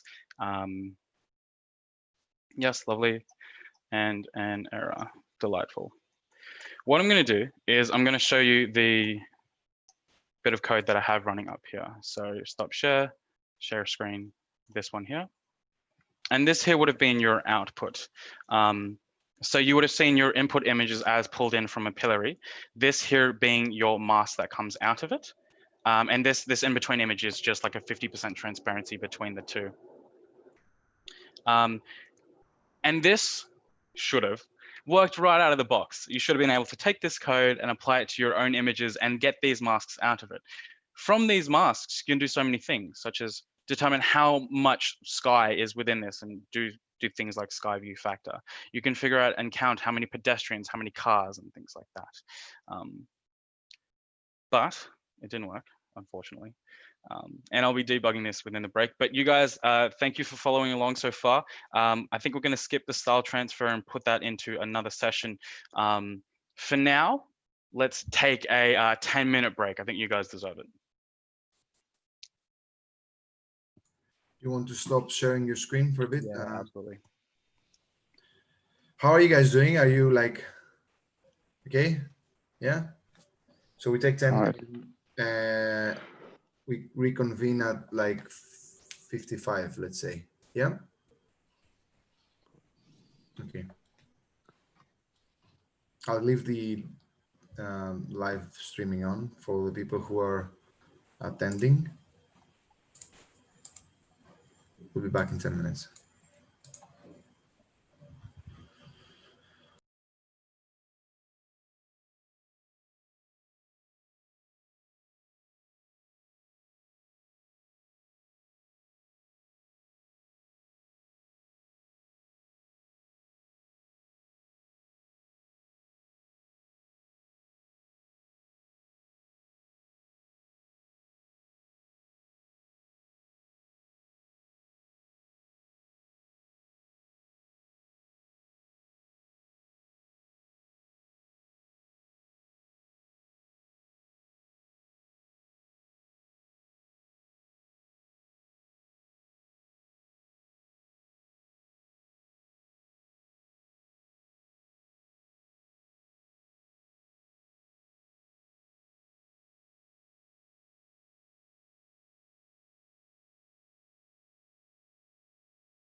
Hello. Hello. Narid, you made it work. I did eventually. For 5 minutes about how you did that, and then we will be Sure. kind of like concluding this part and then asking some questions to the people. We're still on break, so so no pressure to come back in. Yeah, take your time. Take your yeah. time.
So, Navid, Yeah. these data that you are saving are temporarily Yes. now for this project. Okay. Yeah. So there are ways you can, download the file. So just going over it and clicking download. You could, instead of putting it in this local compute space, you can do it within the drive that we mounted. So if we go to the top, you could do it in, yeah. So how do you distinguish which data can be there or what you need? How do you distinguish which data you want to keep? You want to save or, yeah. Yeah, that's an interesting question. It comes back to like what you're trying to achieve, I would guess. So, I mean, in the end, if you're doing a project that would use semantic segmentation, you would want the input and output images of maybe a few examples. You wouldn't want maybe say the 50,000 input and outputs for like the entire city of Vienna, because you wouldn't be able to say present that, So maybe you'll be able to decide that, oh, like you save every 1 in 10,000 or something, you know? Oh, yeah. I mean, it's up to you at the end of the day.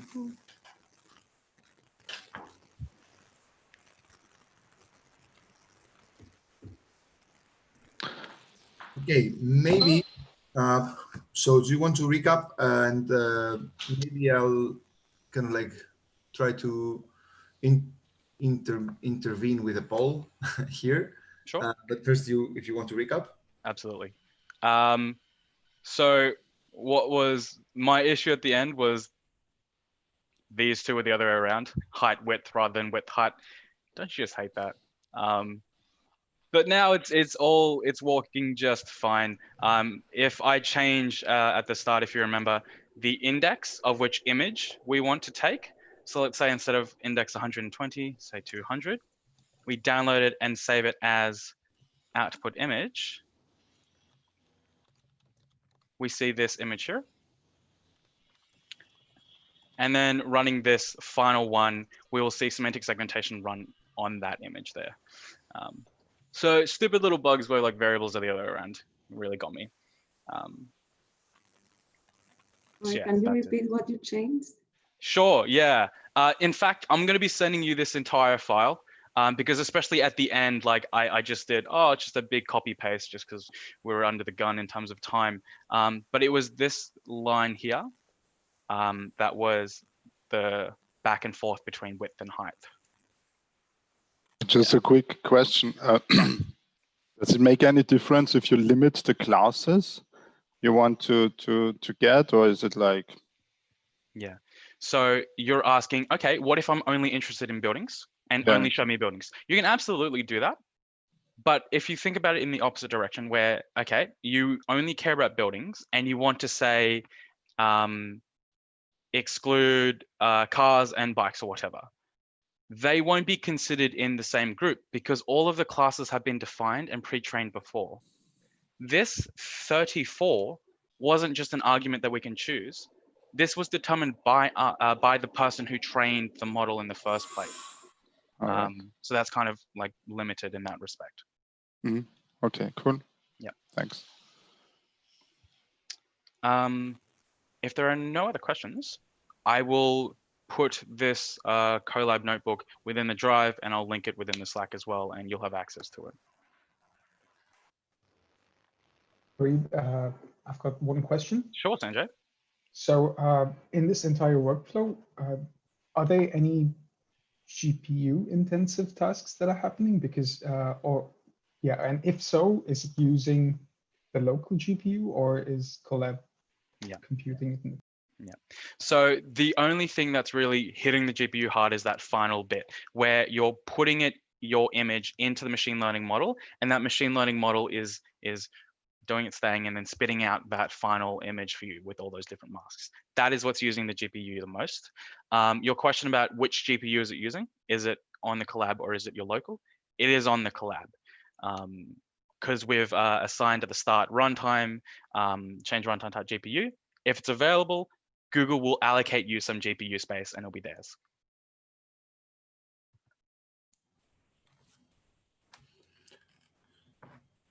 Okay. I would like to kind of like get your brains out of the Colab for a bit and see how you guys are doing generally with the pace and everything. So we're going to launch a little poll so that you can like vote. How do you feel about this? I think you all see the poll now. And so I'd like to ask the panelists, the participants to vote. Mainly the attendees can also vote, but I would ask probably them to, maybe restrict their voting a little bit because the panelists are the ones who actually have to do this. So please vote so we can see how this is going. There's 4 questions, and mainly the main question we also want to. I see that there's already an overwhelming answer there before I even start explaining what it is.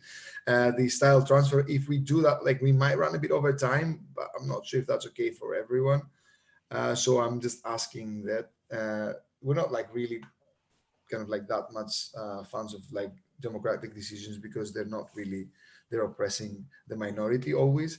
But still, if you think if everybody thinks it's useful, we will probably go into that narrative, even if kind of like faster, or if possible, like Sure. just scraping the surface of that. As much as I like, it is against like my teaching philosophy to do the copy and paste thing. I think that's something we might have to do, just because the objective is to get this workflow, these models into your hands and you guys using it.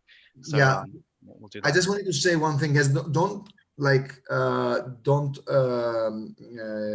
get stressed if you don't completely understand everything, because we have a lot of time individually. So like you're just seeing now like, you know, the kind of like methods, and then you will be able to drill down into them and within the group work, and then we will be able to give a lot of like, you know, more personalized feedback and debugging when this happens. So there's a lot of yes please, and there's okay, so no one's getting bored. That is really, really good. I see that no one is getting bored. That's actually good. So when you're done, I can finish. I think like 30 people have voted, so I think that's more than enough. Anybody last minute? But yeah, we can just end that poll, and then now just share these results. Do you all see these results now? So it seems that most of you understand okay this part, and then you feel that the pace is okay. It's very interesting, or even awesome, to see mass car CNN, which is actually great. And well, you all want to do the style transfer, so I think we should do that. We will run a little bit over time, and we will get like a little bit less project team work, but in the end, we will squeeze a little bit like the project part. But we should be okay. Let me not take any more of the time. Now I jump into style transfer. See you in a bit. Absolutely.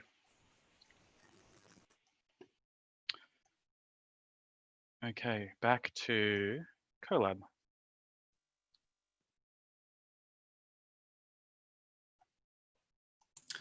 And they said like perhaps do it at the end if we can. Is it okay if we just try to do it fast now? I don't mind the optional at the end, because we will be running overtime. If you have the time available and you I would like to see style transfer, maybe we take a few of you at the end and we can go through it together there. Do you think that's a good idea, Angelos? Up to everybody. If we can quickly get the, you know, the answer from everyone, just like type in the chat very quickly who believes it's better to do it like that at the end or now. Just say, yeah, end or now in the chat very quickly, like just at the end, okay. And all right, we can do it at the end. Understood. All right, now that's a slightly overwhelming response. So that's the cut. Then let's switch to Yosha then. So I'm going to bring back my video so that you don't see like a Digital Futures logo. Yosha for Pix to Pix. Yeah. Yep. All right. Great. We start the presentation. 1 minute.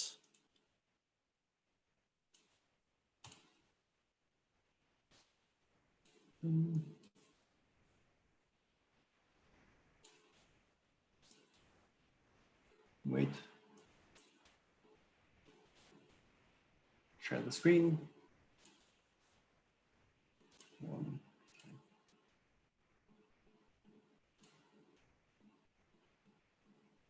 Yeah, perfect. Oh, no. All right. Yeah. Now we go to the Pix-to-Pix model, one of our cores.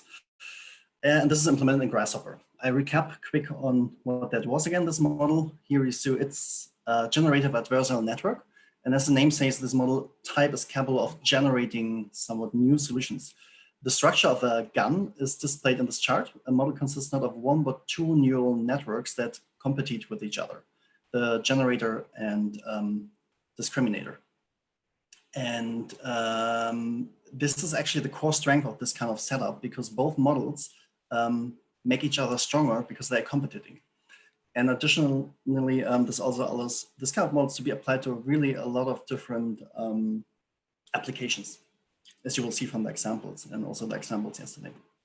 Now the generator model generator's goal is to synthesize an image that is close enough to a real image from the training set so that the discriminator is not able to tell whether it comes from the training set or was generated. And similar, the goal of the discriminator is to correctly classify an image as fake or real. Quick overview. So Pix2Pix is one version of that with a specialty that it works with image pairs. That means it generates an output image always based on an input.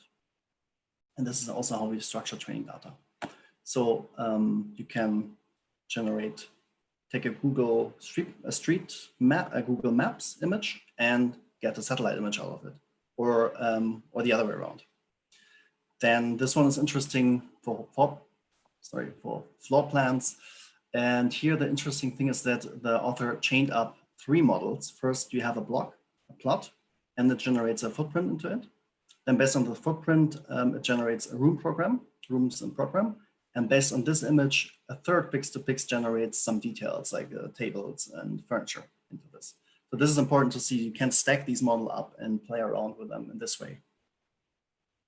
And now this example, again, where we have a rough heat map, you could brush out in Photoshop or something that returns us street network. Let's look behind the scenes.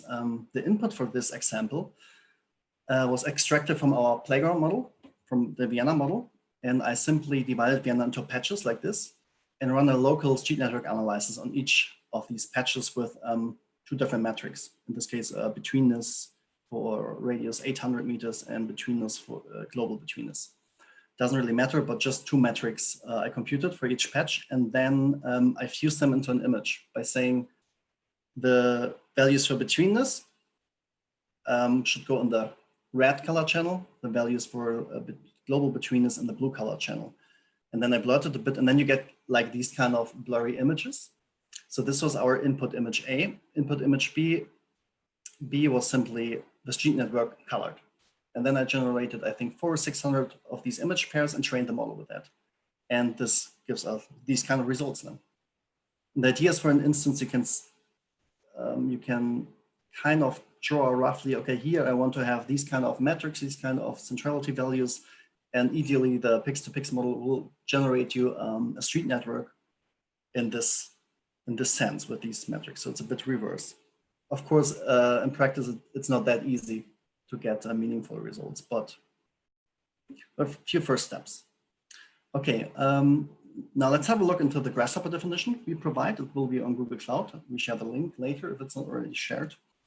And it's basically a complete workflow from creating a data set in Grasshopper to train the machine learning model and to also integrate your pre-trained model in your Grasshopper definitions. This is how the definition looks like. On the top section is the data set creation. We have a simple parametric model. In this example, we need to generate, because we need to generate a lot of data for the training automatically. And that has the benefit that we have a very clean data set. We don't need to kind of improve afterwards because we generate everything. But we also added the option to use image from your local hard drive. For instance, if you want to use images you generated with a mask RCNN model beforehand. Anyhow, in the middle, there are some parameters you can set for the training, hyperparameters, and also a button to launch the training. And finally, here on the very bottom, you can select a model you want to use and then create an input image and get the output image out. So this is kind of how you can integrate your definition, your model, Pix2Pix model in your Grasshopper workflow. And before we jump to Grasshopper, one quick overview. I will show 2 examples. The first is about a non-physical prediction of shadows. So we have a red dot here, that's the light source, and a few obstacles, these gray rectangles. And the goal from this model is that Pix2Pix, we give the light source and these obstacles, and it will return an image with the shadows computed without any physically computations in the background. Then there's one interesting part. You could also remove the shadows from images simply by turning the order. If you replace image B with A, the model would learn to remove these kind of shadows, just to keep in mind, maybe it's an operation. The second model will be, is taken from the playground model. And the goal here is to generate a complete building footprints for a whole block based on the plot outline. So here the input is the plot outline, and we want to get these kind of buildings inside. And we don't use a generative model, but official data from the city of Vienna. And we also try to teach Pix to distinguish between different typologies. This is why we have different colors here. This is kind of a way to try to tell it to look out for these typologies. And finally, we will deploy this model in a little tiny design tool. Now, I pre-recorded the videos explaining the definition. They will be in the cloud, and also with some more examples. And I would like to start this demo by actually just playing one of the videos. I think it's more structured. That runs 10 minutes, and then we jump live into Grasshopper when you have the overview of the definition. And I will display the second example. I will be here, so anytime something was too fast, just shout out and ask questions and ask to stop. We go through the whole process of generating a data set, launch the training, setting some parameters, and finally use the newly created machine learning model in Grasshopper. First of all, we have to set the path to the dir, to the directionary. And the last thing should be machine learning in Grasshopper is simple. And then you have to name your experiment. Here we call it light to shadow demo, as you want to predict the shadow based on the light source here in red. And now, how do we approach it? Now, the most important part is to think about how our training data should look like. In this case, we have a very simple setup. We have a light source, here visualized in red, the circle. We have obstacles, here now in green highlighted these cubes. And finally, we have a shadow we compute during the training, but later on we want to predict exactly the shadows only based on the light source and the obstacles. The model should conclude where these shadow would be like and how they would look like. Having defined the elements we gonna build our training images of, we need to transfer them into an image. And for that we use the library aviary. I prepared it already for the obstacles, the shadows, and the background. Let me show you how it works, taking the light source as an example. So aviary has a couple of components to do this. Here in 2D drawing, we can turn several different geometries into shapes, and shape in this case means a 2D shape that you can color or project textures in that can be rendered on a drawing, on a bitmap. In this case, we use mesh to shape.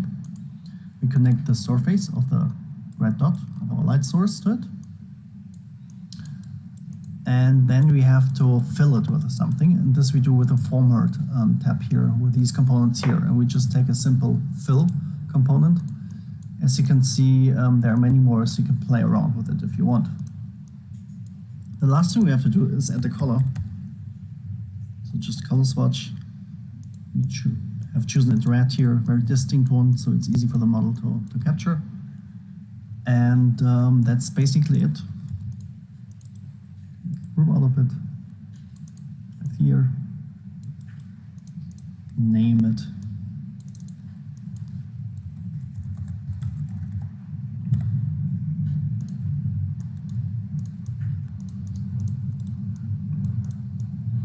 So now we have all our geometries prepared, the right data format to make an image out of it with aviary.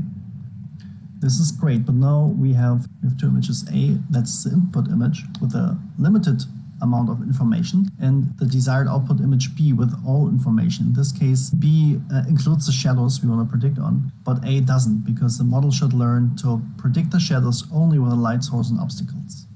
So how to connect these components now? For the input A, we take the light source and the obstacles. We skip the shadows, but then again, we take the background. And for image B, we take the light source, we take the obstacles and the shadows, and again, the background. This parrot is again a component from Aviary that turns these shapes into an image. Here you set the resolution for our model. Here we should have it 512 by 512.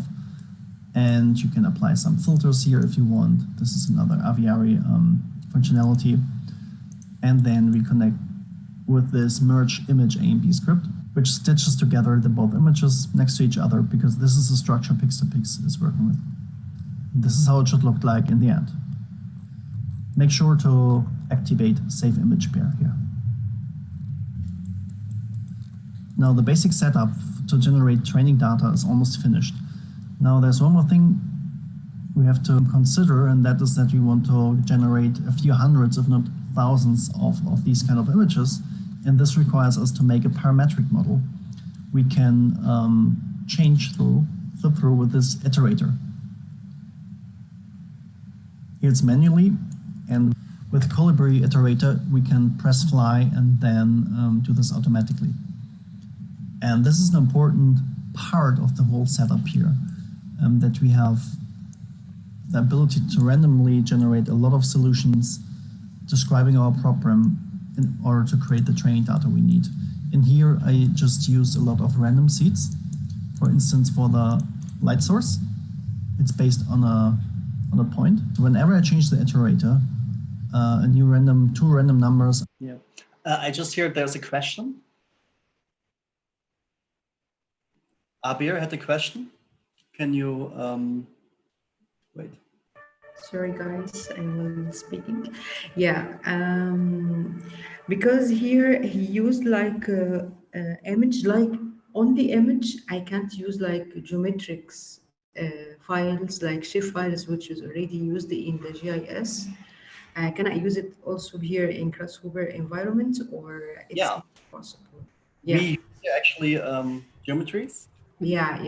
We use this plugin Aviary to transform these geometries into a bitmap. But that's true. You are restricted. The final data structure needs to be a bitmap, but there are ways to encode geometries into bitmaps, especially like urban plans and those kind of. It's possible somehow. But this what is this method only for image? In the very end, which is works with images, yeah. So you have to between geometry to image and also from image to geometry. Okay, yes, yeah, but this not for geometry. We will take another method for geometrics shape files like this, but not this, yeah. You can use this we can use this with any type of input. So you could have shape files going in there and saving, for example, its neighborhood as an image, but for the model itself is trying to do an image-to-image translation. So the input has to be a matrix of color values, essentially, so an image, right? And so, yeah, the output of this process. But you can definitely have shape files in Grasshopper quite easily. There's even native components for it. Yeah. Okay, another question? Okay, then I will continue. Okay. It's better if you just interrupt me by talking, because I can't see the chat right now. It's on the wrong desktop. So please just speak up if you have. Just say pause, please, and then ask your question. Okay? Are being generated that are the X and Y coordinates within the bounds of our prediction box. The same I do for the obstacles, the cubes. We first create X and Y coordinates for the center points, then we create a rectangle around them, extrude them, and pass them forward to the image component. And the shadows are based on the extrusions and the light source. So that's fixed. So now we can basically start, make sure the file paths are correct. You name the experiment as you want to name it, save image pair is activated, and then you can just click fly. And Colibri should do the work for you. In the meantime, we can look into training folder, training cycle gun, data sets. Joshua, sorry to interrupt. Yes. So right now in this model, all the the geometries are of the same height. So does it take into account like a height map, or is it going to assume that every footprint will be of the same height? In this example, everything is the same height, also the light source. But you're right, with a height map approach, you could also teach it these things. And I think in the end you see, It's a very good question, and I was going to say after this example that a very good exercise you can do when you're building this kind of definitions for machine learning, like for learning something, right, is to ask yourself, how am I biasing my inputs? So like, how are my constraints biasing what I'm generating? And that's a very important question. So it's a very good pointing out that, yeah, this could be different heights, you know, and the fact that they are not is kind of biasing the results you can get and, you know, the performance at the end. So it's a very good thing to point out when you're constructing this stuff. Yeah. Sorry, I have just a comment. If I wanted to train the model to predict building heights based on the shadow footprint, so how do you see that is possible? Yeah, so your input and output, right? Yeah, you go. No, you go. I think it's interesting project, would be an interesting project. Yeah, you would probably just give it it's all about representation, right? So you want to give the model something that shows the shadows, but no heights. And you want the model to tell you something that has shadows or not, doesn't matter, but has heights. So it's kind of like the opposite approach that Yosha was saying, like you go from B to A, but in this case, like you just give the model, you know, shadows with white, let's say, same color buildings, whatever color you want.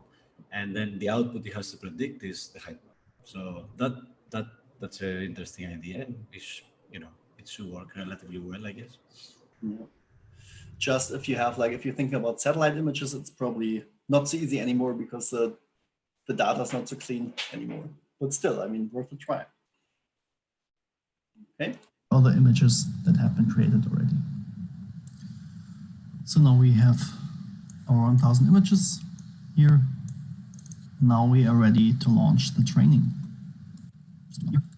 Now everything is prepared. You just have to click start training, and then it uses the images we just generated. Here are a few options. A to B means that the model learns to generate image B from A. You can flip it around as well. So in this case, it would learn to erase the shadows, which could also be interesting, maybe to clean up satellite images. In this case, you want to predict the shadows. If you click training and it crashes, it might be because your GPU does not have enough memory or because you don't have CUDA. Then you can try no GPU. This will just be much, much slower in training. So in case you want to do this, I suggest to use less training images, maybe 500, and let the whole thing run overnight. I will switch to GPU. The learning rate is a pretty important parameter because after each run, the model adjusts its weights based on its performance. Now, if the learning rate is very low, the model might take very long to converge. It adjusts the weights of the model in very small steps. Usually, it's a good advice to start with a high learning rate, and then as training proceeds, we lower the learning rate as we approach an area where the model predicts not so bad, but just needs some fine-tuning. So if the learning rate would be too hard, it's very hard for the model to converge because it never finds a sweet spot. Here we just let it to default. Training epochs with constant learning rate means the first 50 epochs it will keep the default learning rate, and the second 50 epochs it will decrease the learning rates step by step. Now so maybe one comment here, I think when you just try out some models, you could set this training epochs to lower values, maybe 10 or 20, because then you get a bit faster results. To like see, okay, how did my experiment work out? Does it work at all or not? Because I think usually pix to pix converge rather fast. So maybe after 30 epochs, there's not that much change anymore. So if it looks totally bad in this epoch, in this late epoch, then I think you can rather retry immediately with a new approach.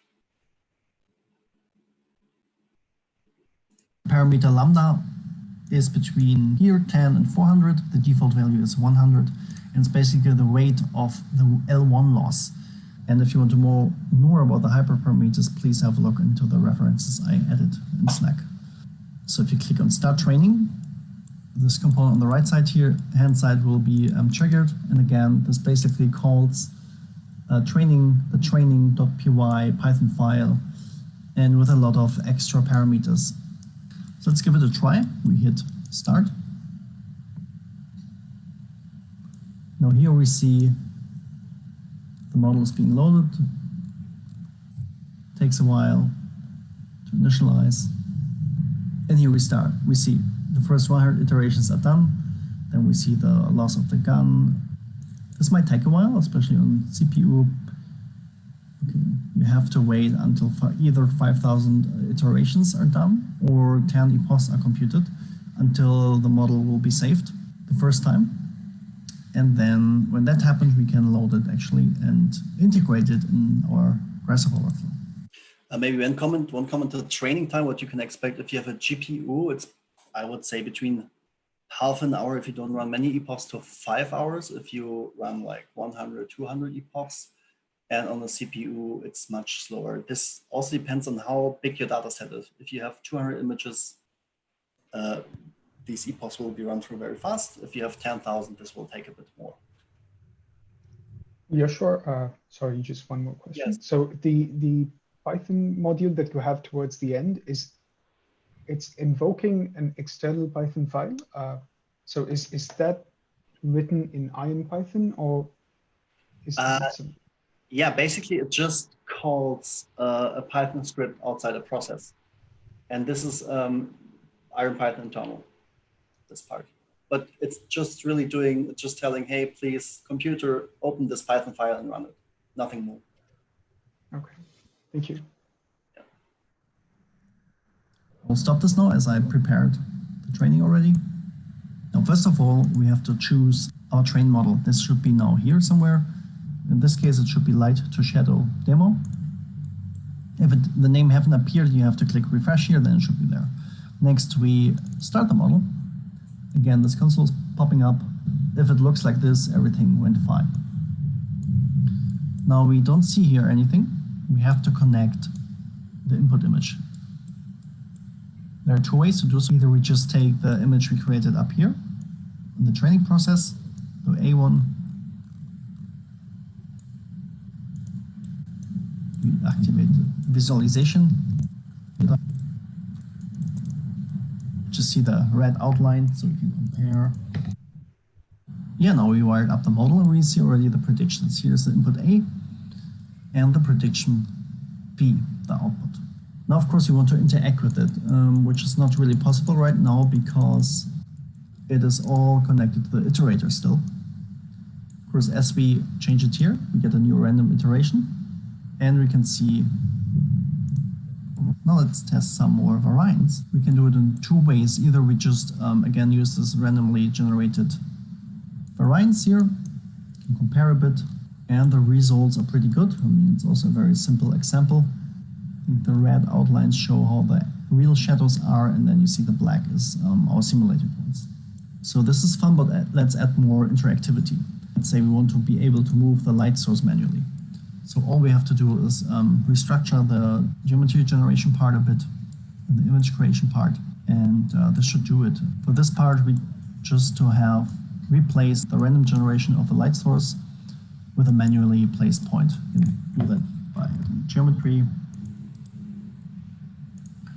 at a point in the canvas, selected, set one geometry. Now this is basically our new light source, and we just connect it to the pane here and also to point A here. The predictions look good, but the real shadow looks a bit weird. This is because the point now is not elevated. We need to move it to 100 meters. This is how we trained. So we just use this. This kind of comes back to the comment from before, because the model was really only trained with a light source in one particular height and the obstacle in one particular height. So if you mix up the inputs from this, you get an error, or it doesn't really work anymore. So you really have to think about these things when you want to train a robust model. Factor in set. Yeah, now it looks good again, I would say. And now we can move the light source and get our predicted results. And as you see, it works pretty nice. And note that the model itself doesn't know nothing about the physics behind shadow casting or ray tracing, but it just grasps the logic just by the big data set and the images. Now I want to show you something where the model is likely to fail if we increase the size of the buildings to something it never saw before. The quality of the result decreases dramatically. So the generalization capabilities of such models is quite limited, and therefore it's very important to provide good training data that kind of captures the diversity of your application case well enough. So if we add more training images using these kind of shapes, or even more diverse shapes, the results should be much better again. Yeah, this was the first part. Any questions on this meaning? Otherwise, we jump to the second. Yeah, do you have maybe regarding the the number of samples, or because you say you need a quite diverse so landscape of possibilities for the model to train, and then there's on the other part there is the number of images it has to go through to get some meaningful results. So what is the relationship from your experience? Or do you have some? How do you handle these two contradicting in terms of quantity of data and time it takes to run and blah blah? Yeah, I think this is hard to have like a general answer to this question.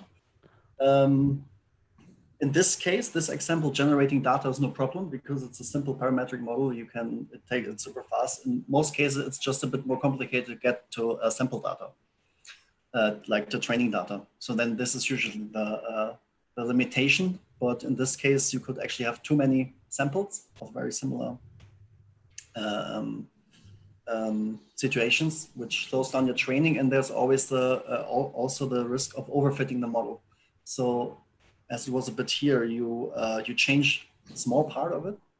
Like, let's say maybe we only have one obstacle and then the model might fail because it always was trained with 5 obstacles.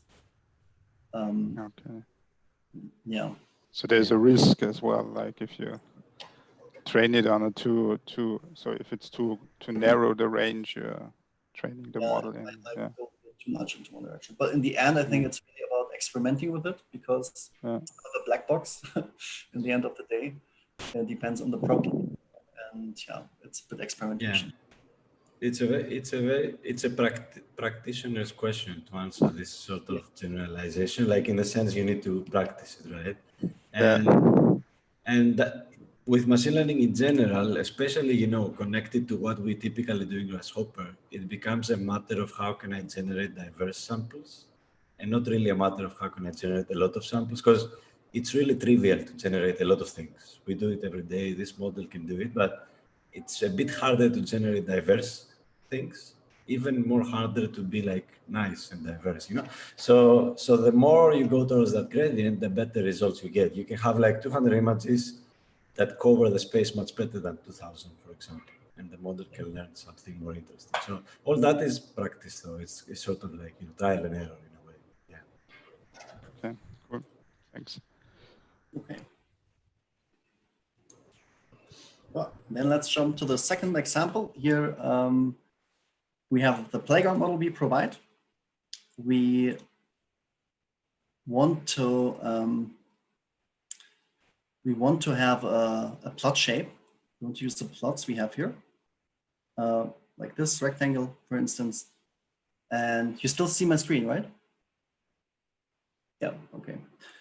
And then generate the building footprints inside it automatically with Pix2Pix. So the idea is we give Pix2Pix a plot shape and it adds the building to it. Now I prepared this a different. Sorry. Yes.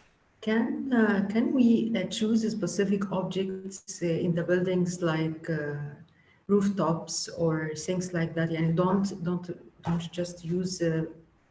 Now pixel to pixel, we have to use it only for choose object as a building on the blocks, or we can also choose specific things it's already founded on the building, like storage, or green roof or something like that. Basically, you can do that if you have the data, right? This Yeah, model. yeah. What the kind of data I needed to do that? As said, you can take any data as long as you are able to turn it into an image. So it's really a bit about creativity, how you can represent a 3D building in a 2D image, or how to represent a green roof in comparison to a normal roof on an image. Okay. So, but now we will just choose the buildings, or how to choose the buildings. And we will know how to choose the building, but not with the specific objects, or we can learn that also now. In this example, we just use the building footprints actually in the plots. So we have it down here on the footprints. So we kind of try to generate these footprints. Yeah, but by the same code, I can use it. By the same code, by add some features related to green roofs or whatever. Okay, thanks. Okay, I hope the goal is clear. Which plugin did you use for modeling this site? Pardon? Which plugin did you use to generate this site? This site is real data. It's from Vienna, the city of Vienna, and Jelsa was like, I'm cleaning it up a bit and put it on the Google Drive. You can download it. There are also street networks and many more building footprints of the whole city, actually. This would have been a point I will make in the end, that if you want to go in this direction, your projects, you have much more data here. You have, I think, probably 50,000 buildings here you can train your model with if you want. And more. So this we provide. There's actually also a Grasshopper file that can download OpenStreetMap data for you. If you're interested in that, you can look in the folder later. Okay. Okay, let's get back. Yeah, so in this case, we don't use a generative model, but actual real data, real GIS data. Okay, let's have a look.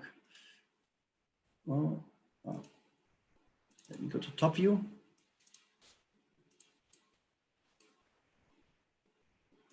Okay, I think now maybe I make the plots invisible. It's easier, yeah. So now our input for this experiment, I took the plots from this particular area, a small area of Vienna, and the building footprints. And the first step is kind of to clean and structure the data. So what we want to do is train the Pix-to-Pix model. We show the model each plot with the buildings inside. And the first step is to match, to see which buildings belong to which plot. So we do that by matching plots with building footprints. And then we get a data structure like here. We have like our 200 plots in the area. By the way, I filtered some of those plots that have a very weird shape that would be too large for our picture bounding box. And on the other output here, we have the buildings. And we can, their match per plot, I can actually show that. Branch.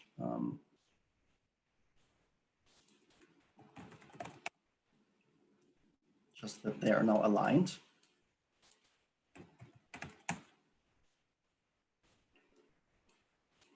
So you see here, I can run through the slider, and then we only have the plot with the corresponding building in it. And this we will use to generate our images for training. But there are a lot of different plots, and some seem different. Like some are more dense, some are less dense. And imagine you would have also parks or something that are totally different to residential blocks. And there's a way to encode these kind of different typologies. So here in the first step, we analyze our data, each plot a bit. Very simple, we just divide the footprint surface by the plot surface. And this is kind of the result, the range of data we get. So there's quite some diversity. I now just manually said, okay, looks like maybe we have 3 classes here. Ideally, we would have some nice clustering algorithm, or maybe we use land use metadata assigned to files. but this is what I did now. And based on that, I say, make 3 breaks here linearly, and we assign different colors to the different block classes, so to say. Okay. I think you can see that now. This is kind of our simple classification of the different blocks we have now, which goes from blocks with lower density, lower build-up density, to blocks with higher density. So green means less dense, orange means higher, more dense. Yeah, and now there's a little difference to the other example. Go back to this. What we do now, we don't iterate through randomly generated models, but we iterate through the blocks. So the idea is we take each block separately, give it to pix, and then we want to get the buildings for this particular block. So this is kind of done here. We prepared the data so our iterator can run through each box one after another. We create the image out of it and then can train our model.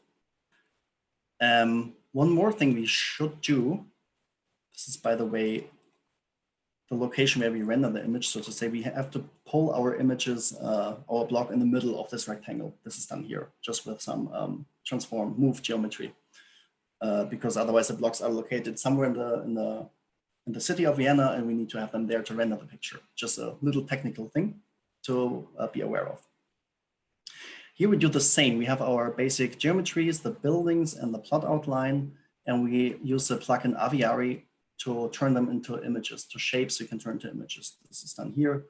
We have one for buildings and one for plots in the background. Now we have the same exercise here. We have input image A and desired output B. To remind you, we want to use the plot shape and let the model generate buildings from them. So it's quite straightforward. So we connect the buildings, we connect the plots to image A, because this is our start, and the buildings simply to image B. So this say, yeah, I think now this would look like this. We have our plot in the color of its class and our output image, the building shapes. What I would also do is add a background here, a white background. And be aware that this order of inputs here also defines the order of rendering. So if I would put the background on the very top, I will just get a white image. This is just also something to keep in mind when setting up these models. So this is kind of our A and B input output, what we can do. We can manually flip through some of them. Sorry, can I ask a question? Yeah, please. Can we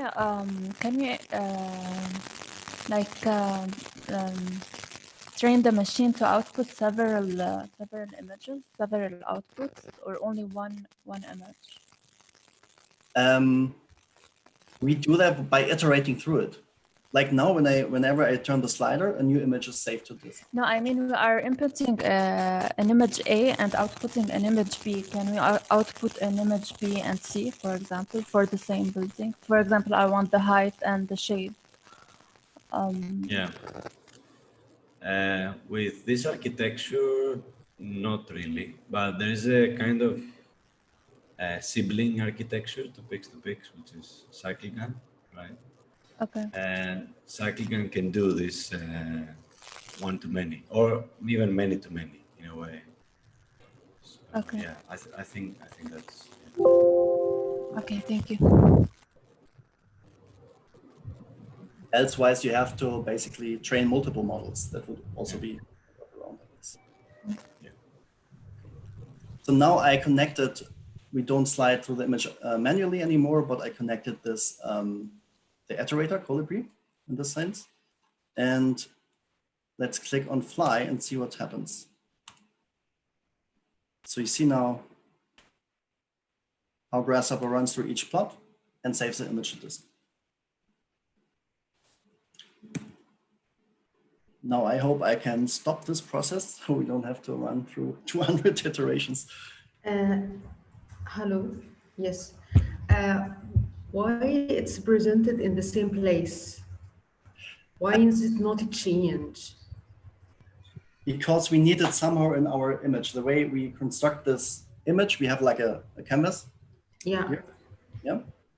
And okay, so. but actually, so he is. Yeah. He mean here that all of this building in the same plot? No, we have the different plots and render them separately. This is the approach here. Okay, but the environmental is in a specific point, so that I'm confused. This is just a limitation of, let's say, of the environment where you need to take a picture, right? And the picture is always from a view. So you set the view in Rhino. And at least to my knowledge, and this has been bugging me for a while, I don't know how to take dynamic view images from Grasshopper. So what we do is we move it to the same point and we take a snapshot. Okay. So all these are in different places. And then Yosha is moving them to the same point. Yeah, in different places, but in this area, which is already yeah, that's what I'm understanding. It's like we ask each plot to come to our photo studio and yeah. Yeah.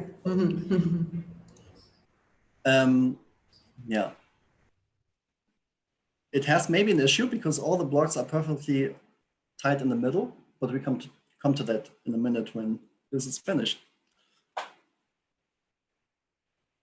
In the meantime, well, actually, we can look at the folder of the pictures. So this is like the folder where all the generated images are saved. We have like around 200. And you could generate much more because the whole city of Vienna is basically available to you guys and then get much better model results. So we created the image, the training data. Now we can start training.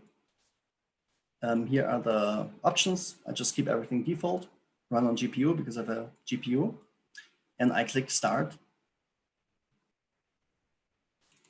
Now it started. The windows pop up. These two should come. And that's basically how you start the training. We had some people having trouble to call the Python scripts just with clicking this button. In that case, you can copy this text here by copy data only and open a console by yourself and then paste it in there. There's a PDF in the folder on the drive that explains this a bit if you run into this problem. And any other issues, just post in Slack and we're gonna help you to solve it. So now in the background, the model is training, but of course I prepared the train model. Okay, here we are. And this train model, we start from here, start server and select model. Yeah, another question, sorry. Is there like a reference which I can learn from it, more skills about Grasshopper used in these things, specifically related to the planning or urban development or something like that, or? Pardon? So can you repeat? Yeah.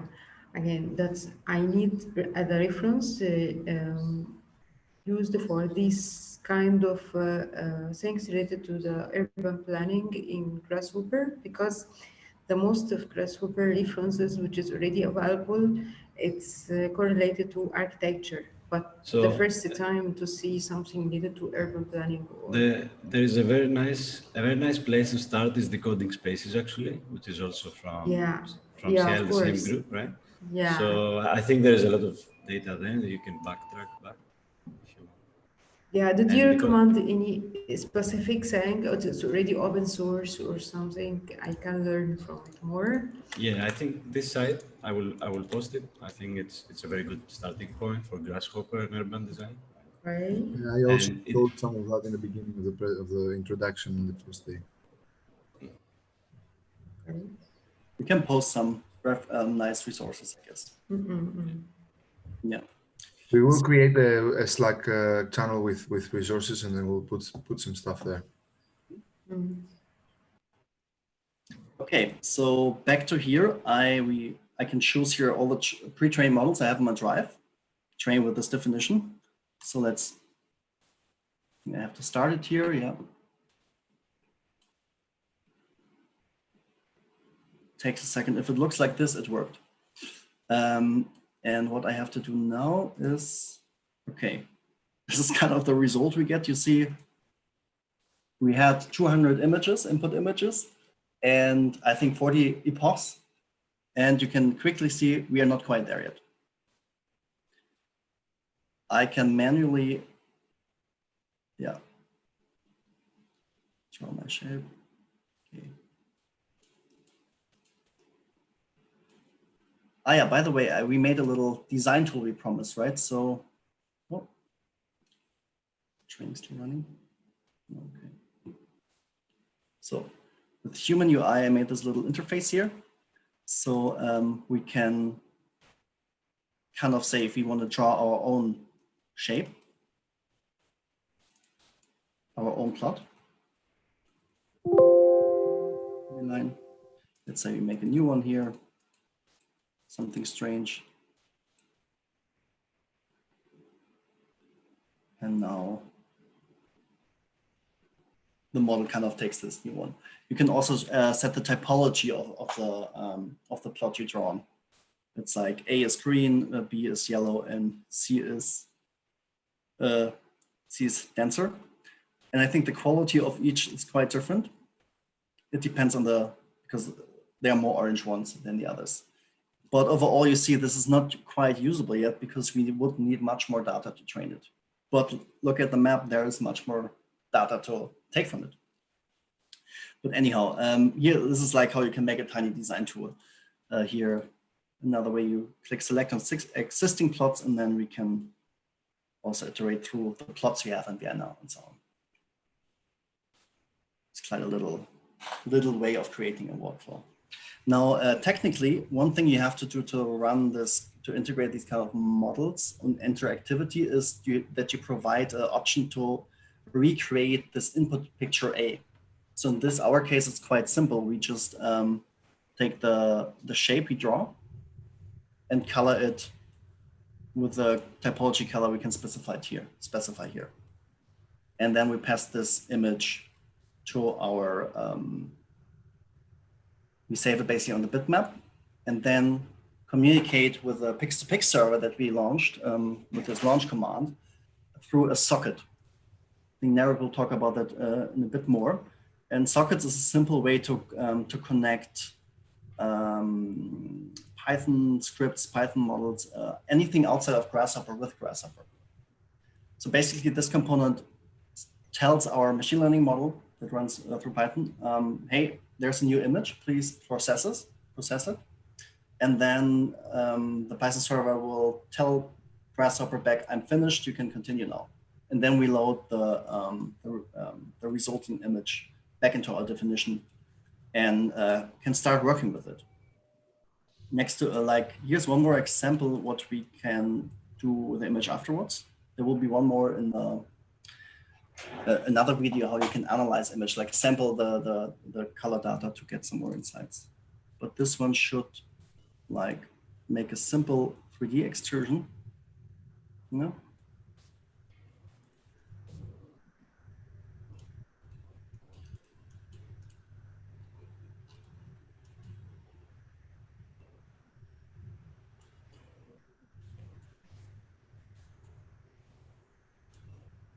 Okay, wait.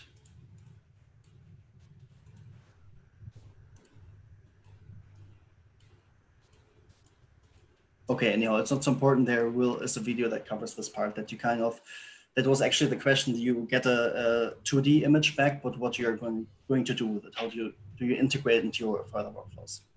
Yeah, sure. If I can make one point, I just want to point out you were showing that obviously the quality of this model, because the training data set is very small, right? The model cannot really learn. But as you can see, the minute we selected existing plots, right, the result is quite good, right? So we can already see a sort of layout. Why this happens, obviously, is because the model has already seen this. So this is kind of like one kind of advise not to fall in love with your own data in a way, like, because a lot of the times the model will perform really, really well in the data set you gave it to it, because more or less it sees most of it, right? So that's why it's important to try generalization. So try to see how it performs by giving it something it never seen before, right? Like you also did before. So it's just a point of to keep note.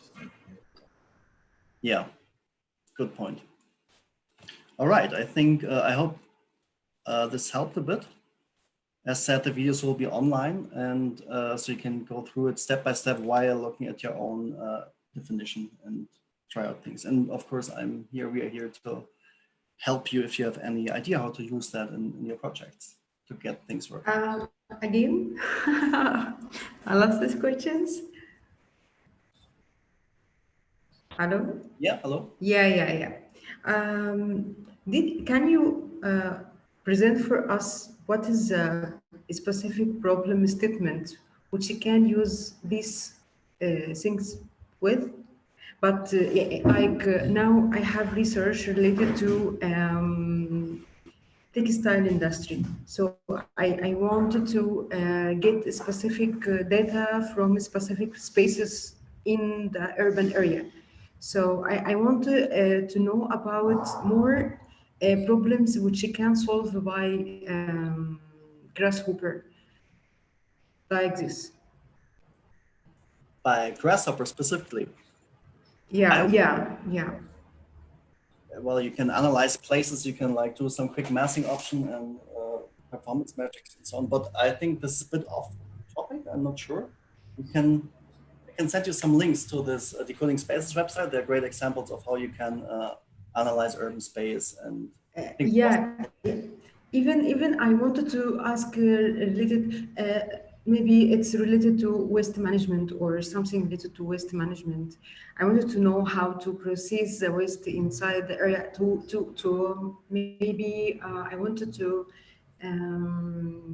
know the distance between the container and the landfill area.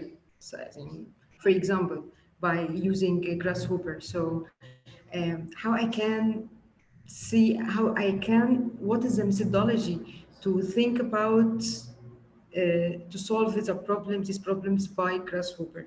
What is the methodology of the step 1, step 2, step 3? So the step 1, I think the biggest step is like collecting the data, right? So you just go to the world and try to get locations of waste locations, for example. Yeah. And then you can bring that data maybe in Grasshopper. I'm not sure if Grasshopper would be the best, but you can try. Yeah. And then, just calculate distances from the location, where the waste management is to all the other, So most of this question is about digging into the data. It's not so much related to Grasshopper, in my opinion. It's just digging the data, OpenStreetMaps, satellite data and this kind of stuff. So yeah, this is kind of the approach. Then if you're asking how to use machine learning for that, is again matter of representation. So like find a way to represent your problem in a way that these models understand, right? Okay. So if you, for example, you could have an image that highlights the locations of waste, textile waste, right? And I either have a quantity or locations highlighted and try to learn that from your morphology, for example, right? So your input is just the city, your output is the city with this location. That's one thing to try. All of these things, I'm not sure if they work, but that's the idea with this model, is that it's all about trial and error. Yeah. I'm just asking about the model itself of thinking, the model of thinking, to know about more. This is not a specific, not related to specific problems, but any problems related to the city. How I can think to solve this problem, and how I choose this tool specifically to solve the problem. Yeah.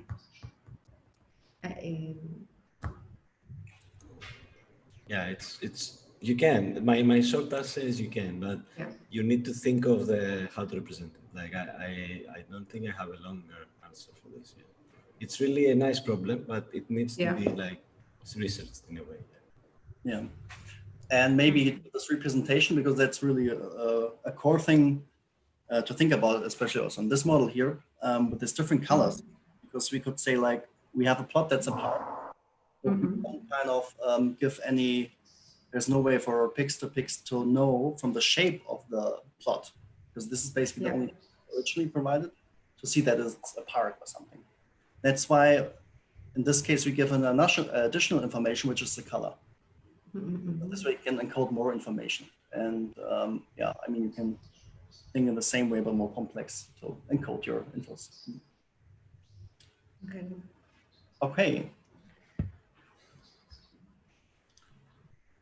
Then we can continue.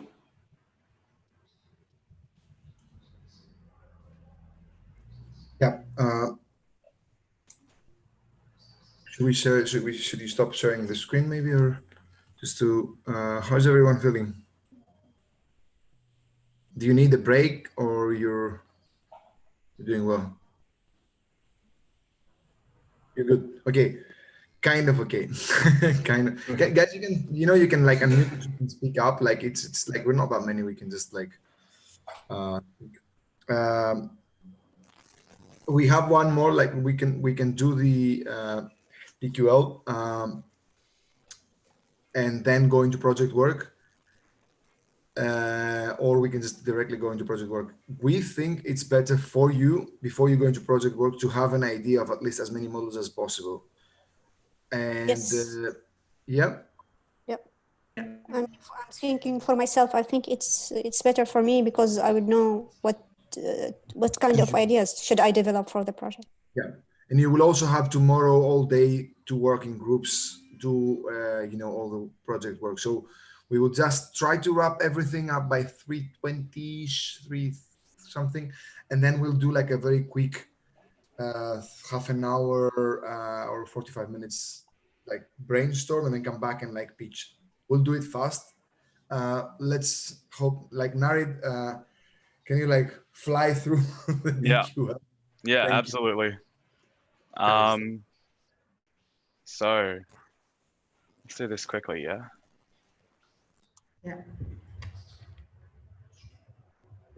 If you recall from yesterday's lecture, we talked about the 3 different schools of machine learning.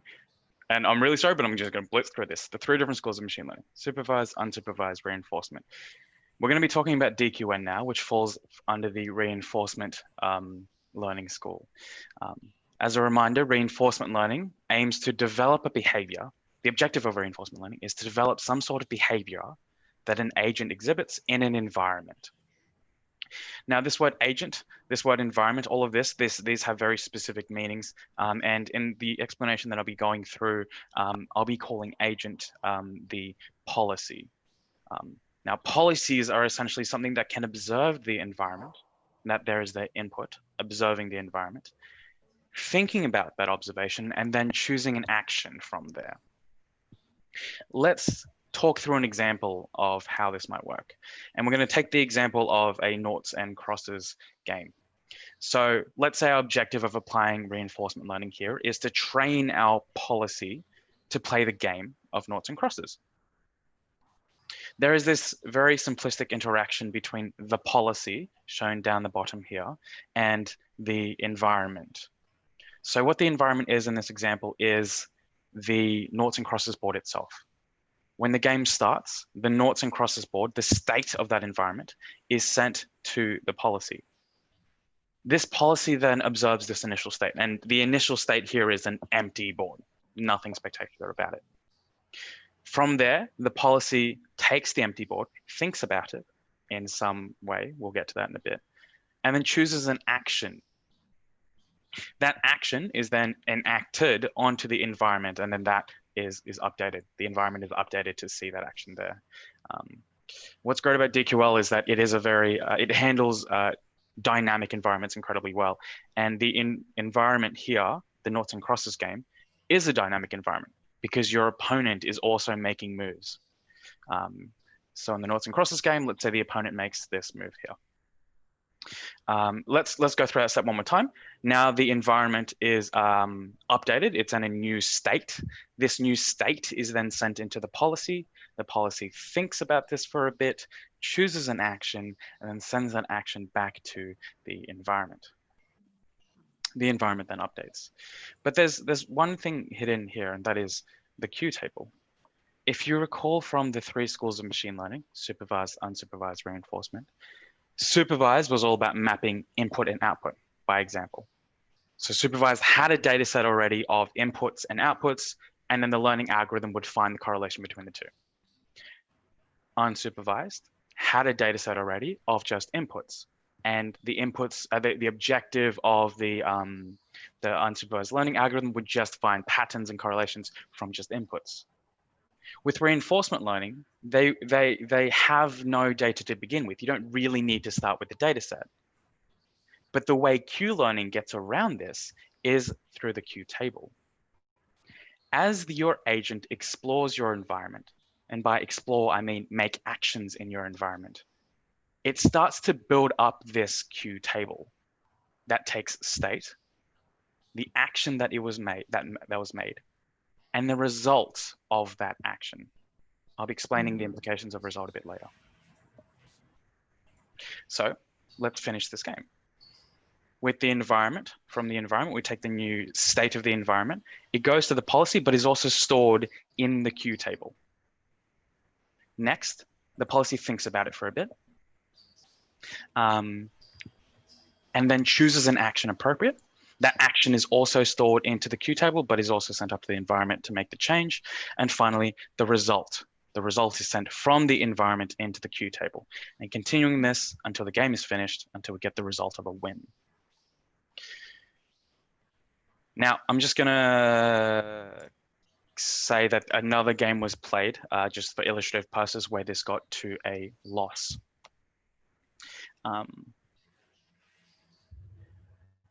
Now that this data set, this Q table is created, we can then use this idea of state, action, and result to train our policy. And after each of these iterations, there's one hidden step of learning, taking the data within the Q table and then updating your policy accordingly, your policy being your intelligent part. So this entire process is split up between Python and Grasshopper, and this is what we'll be going through right now. The demo problem that we'll be tackling with DeepQ Learning is that of what's listed here. We'd like to train a deep neural network to control the steering of a vehicle for collision avoidance using DeepQ Learning. Now we say specifically collision avoidance and not like autonomous driving, mostly because there's no way to say speed up or slow down in this basic example. It's simply the car is being pushed forward and then it has to choose one of the 3 options, either to turn left a bit, to go forward, or to go right a bit. The environment will be within Grasshopper, and it would take the form of a road network. And so that when the car, and one more thing I want to say before that, these lines that protrude from the car are the sight lines, representative of what a driver might see. And numerically, they're represented as a value between 0 and 1. And so if the environment comes and blocks these sight lines, where it intersects is then the updated state. Any questions about this before we move on to the Grasshopper Python? So, sorry, one question. So you can put perhaps a threshold for the car to perhaps 0.1 or 0.2 to avoid the collisions with the edge of the road? So the decision of the car to choose like which direction it goes is totally up to the DeepQ Learning algorithm. This threshold is not something that we create and not something we determine. Or did I misinterpret your question? Are you talking about like the length of the sightlines then? No. That was my question. Is great, the threshold then it's decided by the algorithm while it's learning? Precisely. So it will decide maybe 0.1 or 0.2 depending on how it will avoid the road. Precisely. And go ahead, Theodore. You could probably put a penalty. So a penalty term in your loss function saying if it's less than 0.1, you get a very high penalty in your loss. That might be something. What do you mean, Nora? Are you talking about these? Too close to the wall. Yeah, exactly. Yeah. So for this specific example, it's something that we'd hope the deep Q learning algorithm would learn eventually.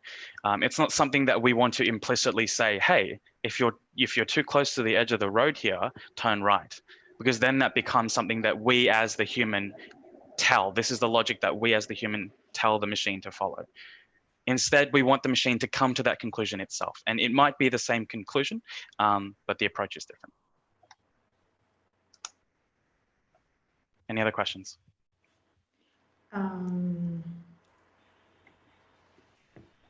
Sorry, here we have like more than one coordinates.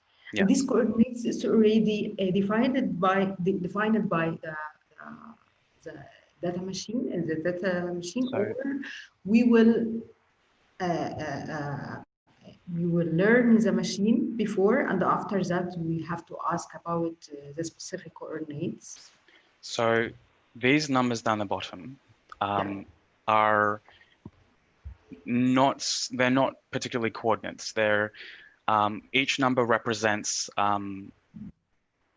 the vision of each line. So this first number corresponds to this first sight line, and because there's quite a close road there is a low number. So imagine this line is a slider between 0 and 1, and because it's quite here, it's like 0.12. So these here are lesser coordinates, but they act as almost the same thing. They're representative of the current state of the agent, what the agent sees right now. Okay, but I will identify it before for the machine, and after that I will ask about this distance. Maybe I will ask about the car from the coordinate 1 or coordinate 2 or coordinate 3. I think because this visualizing, it's by the human eyes, he can identify this by image. When he inside the car, he can see the coordinate 1, coordinate 2, coordinate 3, but the machine, it's not know that. So if we're talking about reality and how we could say, take this simplistic example in the real world, you could use like an infrared or LiDAR camera to get these distances between points of collision or intersect. Now that would work for a wall, but that wouldn't work for the edge of a road. Okay. And so, yes, you're absolutely right. You would need to use something like a camera and then some other computer vision algorithm to find these representative lines for where the car should exist. You're right. Yeah. Thank you. So what I'm going to do now is show you the demo here. So within the Google Drive, there should be a folder called DQN model. And within that should be 2 pairs of files. There should be a training.py, which is the Python file that does all your deep Q learning for training, and training.gh. And then the other one is deploy.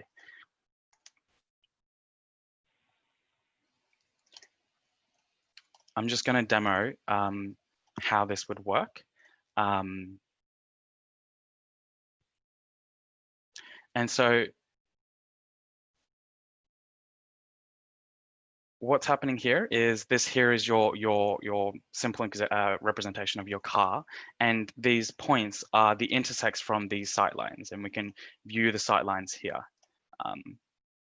These points are then turned into the normalized value between 0 and 1 that represents the intersect, and you can see that here. These here are the values. What we'll need to do is spin up the training.py file by first activating the DQN environment. Is it conda activate? Activate, lovely. This is something that we asked you guys to set up in the prerequisites file. We'll need to first go to where you've downloaded your deploy and training files, and then edit the paths. So for the training.py, we'll need to edit the location of it.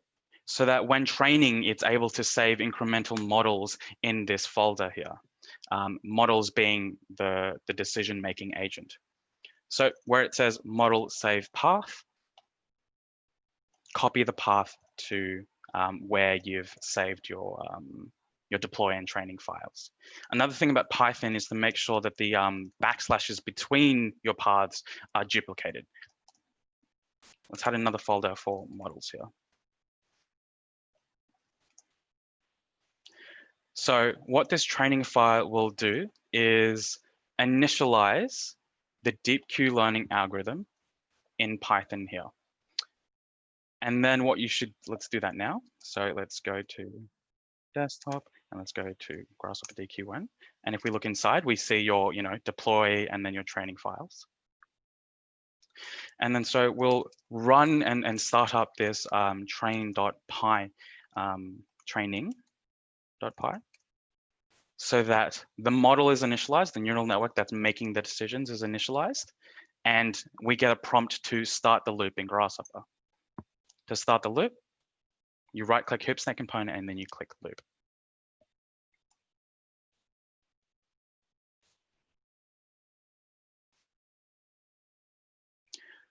So what you're seeing right now is a very slow training of the deep Q learning model. In fact, I don't see it. Yep, there we go. So the model is making those actions, right? If you go back to that diagram of environment to policy, we see the environment represented as those 16 numbers from those 16 sightlines. Those 16 numbers, you can kind of see here, state is then fed into the neural network.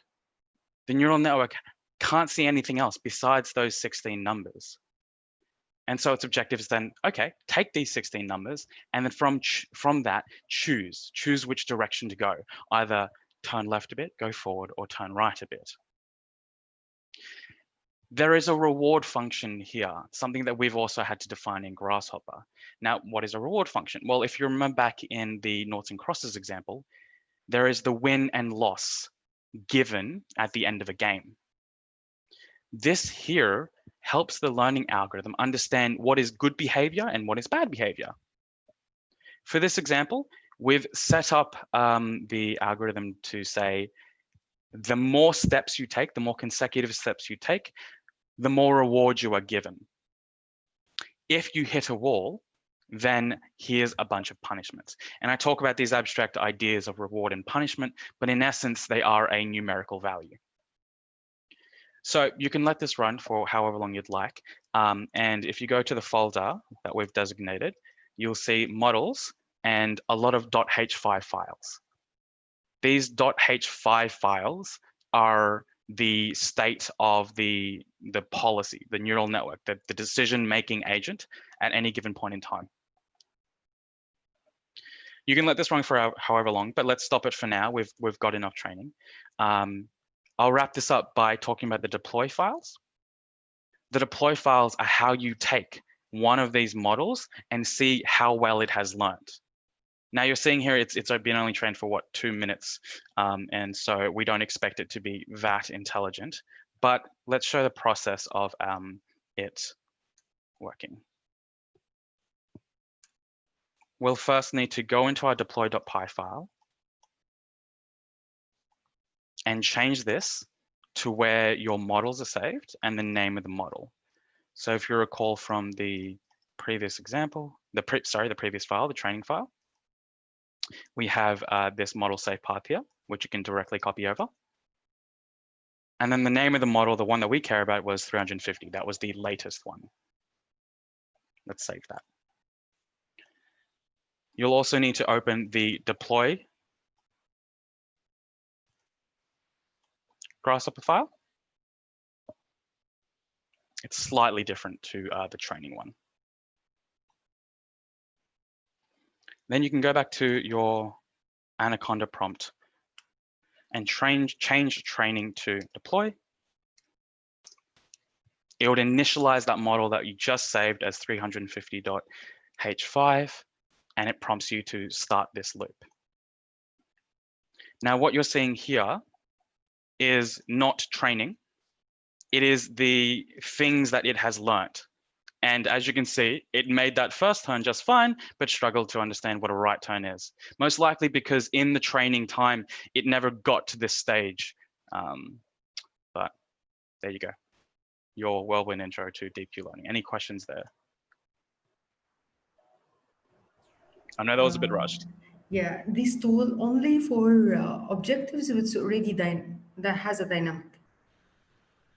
Only for objectives that have a dynamic. Could you rephrase the question? Yeah. I'm asking this only tool that I can use it for anything it has dynamic, like objects, but already dynamics, not car only. That's it for all things. I believe so, yeah. So one of the things you need to ask yourself when asking like, oh, can we apply deep Q learning is, does your problem have all the components in this? Does it have something that can be considered an agent? Can that agent make actions? Does it have an environment to make actions in? And how can we reward that agent? Those are kind of like the 4 questions you should be asking yourself there. Yeah, so I can also apply it for citizen in this urban area. Precisely. So let's kind of talk through this example. Instead of a car, let's say we have a person as your agent. Your environment would be the urban environment. What actions would you like your person to take? This is a question to Eurobio. Yeah. Okay. And then you've also got to think of like, okay, we want to develop some sort of behavior. So we need to influence that, that learning process by rewarding some kind of behavior. Let's say if we want to model a pedestrian movement, we allow them to move forward, back, left, right, so on and so forth. And we reward them if they reach a goal or if they take a route that has a lot of shaded areas or so on and so forth. Any other questions?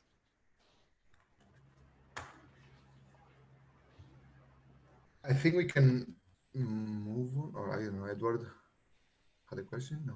Yeah, maybe just a very easy one. Did you just start to train Python to train it after setting the folders? Yes. Where the model is to say, yeah, okay. Yeah, so and then you went back to Grasshopper and started to. I need one from the instructors. It can help me to download the Grasshopper because I tried a lot before yesterday to download it. Abir, we will do this in the project work. Really? Yeah, that's good. Really. Yeah. Okay. Any other question about this particular algorithm, and then we can, because we need to wrap up so that we can go into the project work. I have a quick question. Could you go a little bit into where do you assign the reward and the punishment functions, and Absolutely. can you overlap? So could you assign something else which rewards it for following a center line or a certain tangent? Yes, absolutely. So I'm going to share my screen again. This explanation would be 2 minutes maximum. So in the training file, it's something you assign in Grasshopper. Within this chunk of Grasshopper here, we are defining how we are rewarding the agent. So what's being done is the number of iterations that it makes consecutively. So the number of iterations it takes without hitting a wall is then divided by 10. So one iteration is 0.1, and then summed. If it ever does hit a wall, if it does terminate, it then gets added with -1. It gets subtracted 1 from your cumulative score. And so at the end of this, I'll actually show you this during training so you can see the numbers kind of go.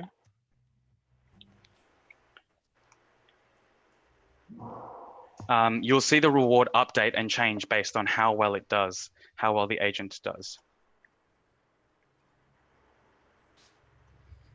And in terms of where, exactly in the script and within Grasshopper. So you'll see here, as it makes more and more steps, it's getting more and more reward. As it hits a wall, it's -1. We want to show that there's a punishment for hitting the wall, as we don't want it to.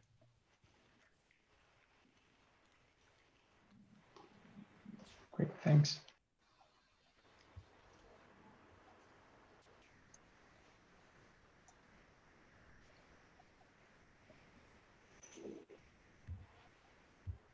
Douglas asked a question. I don't know if you saw it, Norid. Oh, what is the difference in using DeepQ and Galapagos to reach the same result?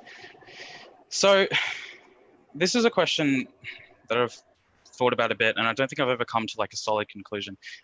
One thing that DeepQ learning tends to do more than Galapagos is the emergent behavior, the discovery of emergent behavior. With Galapagos, it is a bit more directed in terms of the outcomes that come out of it.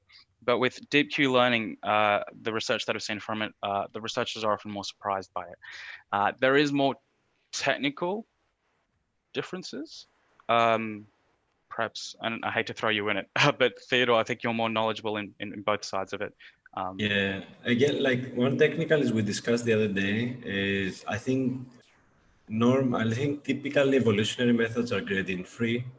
So there's no like updates or weight, like weights updates, and there's no like gradient descent. So the way like we minimize the loss in DeepQ learning, and also evolutionary methods are population based. The thing that doesn't set them apart is that you can have evolutionary methods in deep learning, in reinforcement learning. So instead of using so this model that Nari was showing is using a function approximator. So more or less a neural network, a simple neural network, right? Which tries to learn this driving behavior. But you can do the same with no neural network or weights in this way, and just an evolutionary model that just says, okay, make 100 agents that drive like differently a bit. Try, okay, 2 of them went okay, make another 100 like them, do some mutation. So it's a different kind of philosophy in a way of searching the space, right? I think that's the best I can do. I also think for this specific example, DeepQ learning is also able to handle delayed rewards more effectively than evolutionary algorithms. So in the Norton Crosses example, we showed like how there was no result for a lot of the moves until we got a win at the end. There is a specific function, a specific like addition to the DeepQ learning algorithm that propagates rewards to previous state action result pairs, groups, let's say in the Q table. So a DeepQ learning agent will be able to say, oh, I have experienced this before. I know that if I do something that might lead me to a bad reward for now, but might lead me to a really, really good reward, that it might do long-term planning. Yeah, but I'll wrap it up there.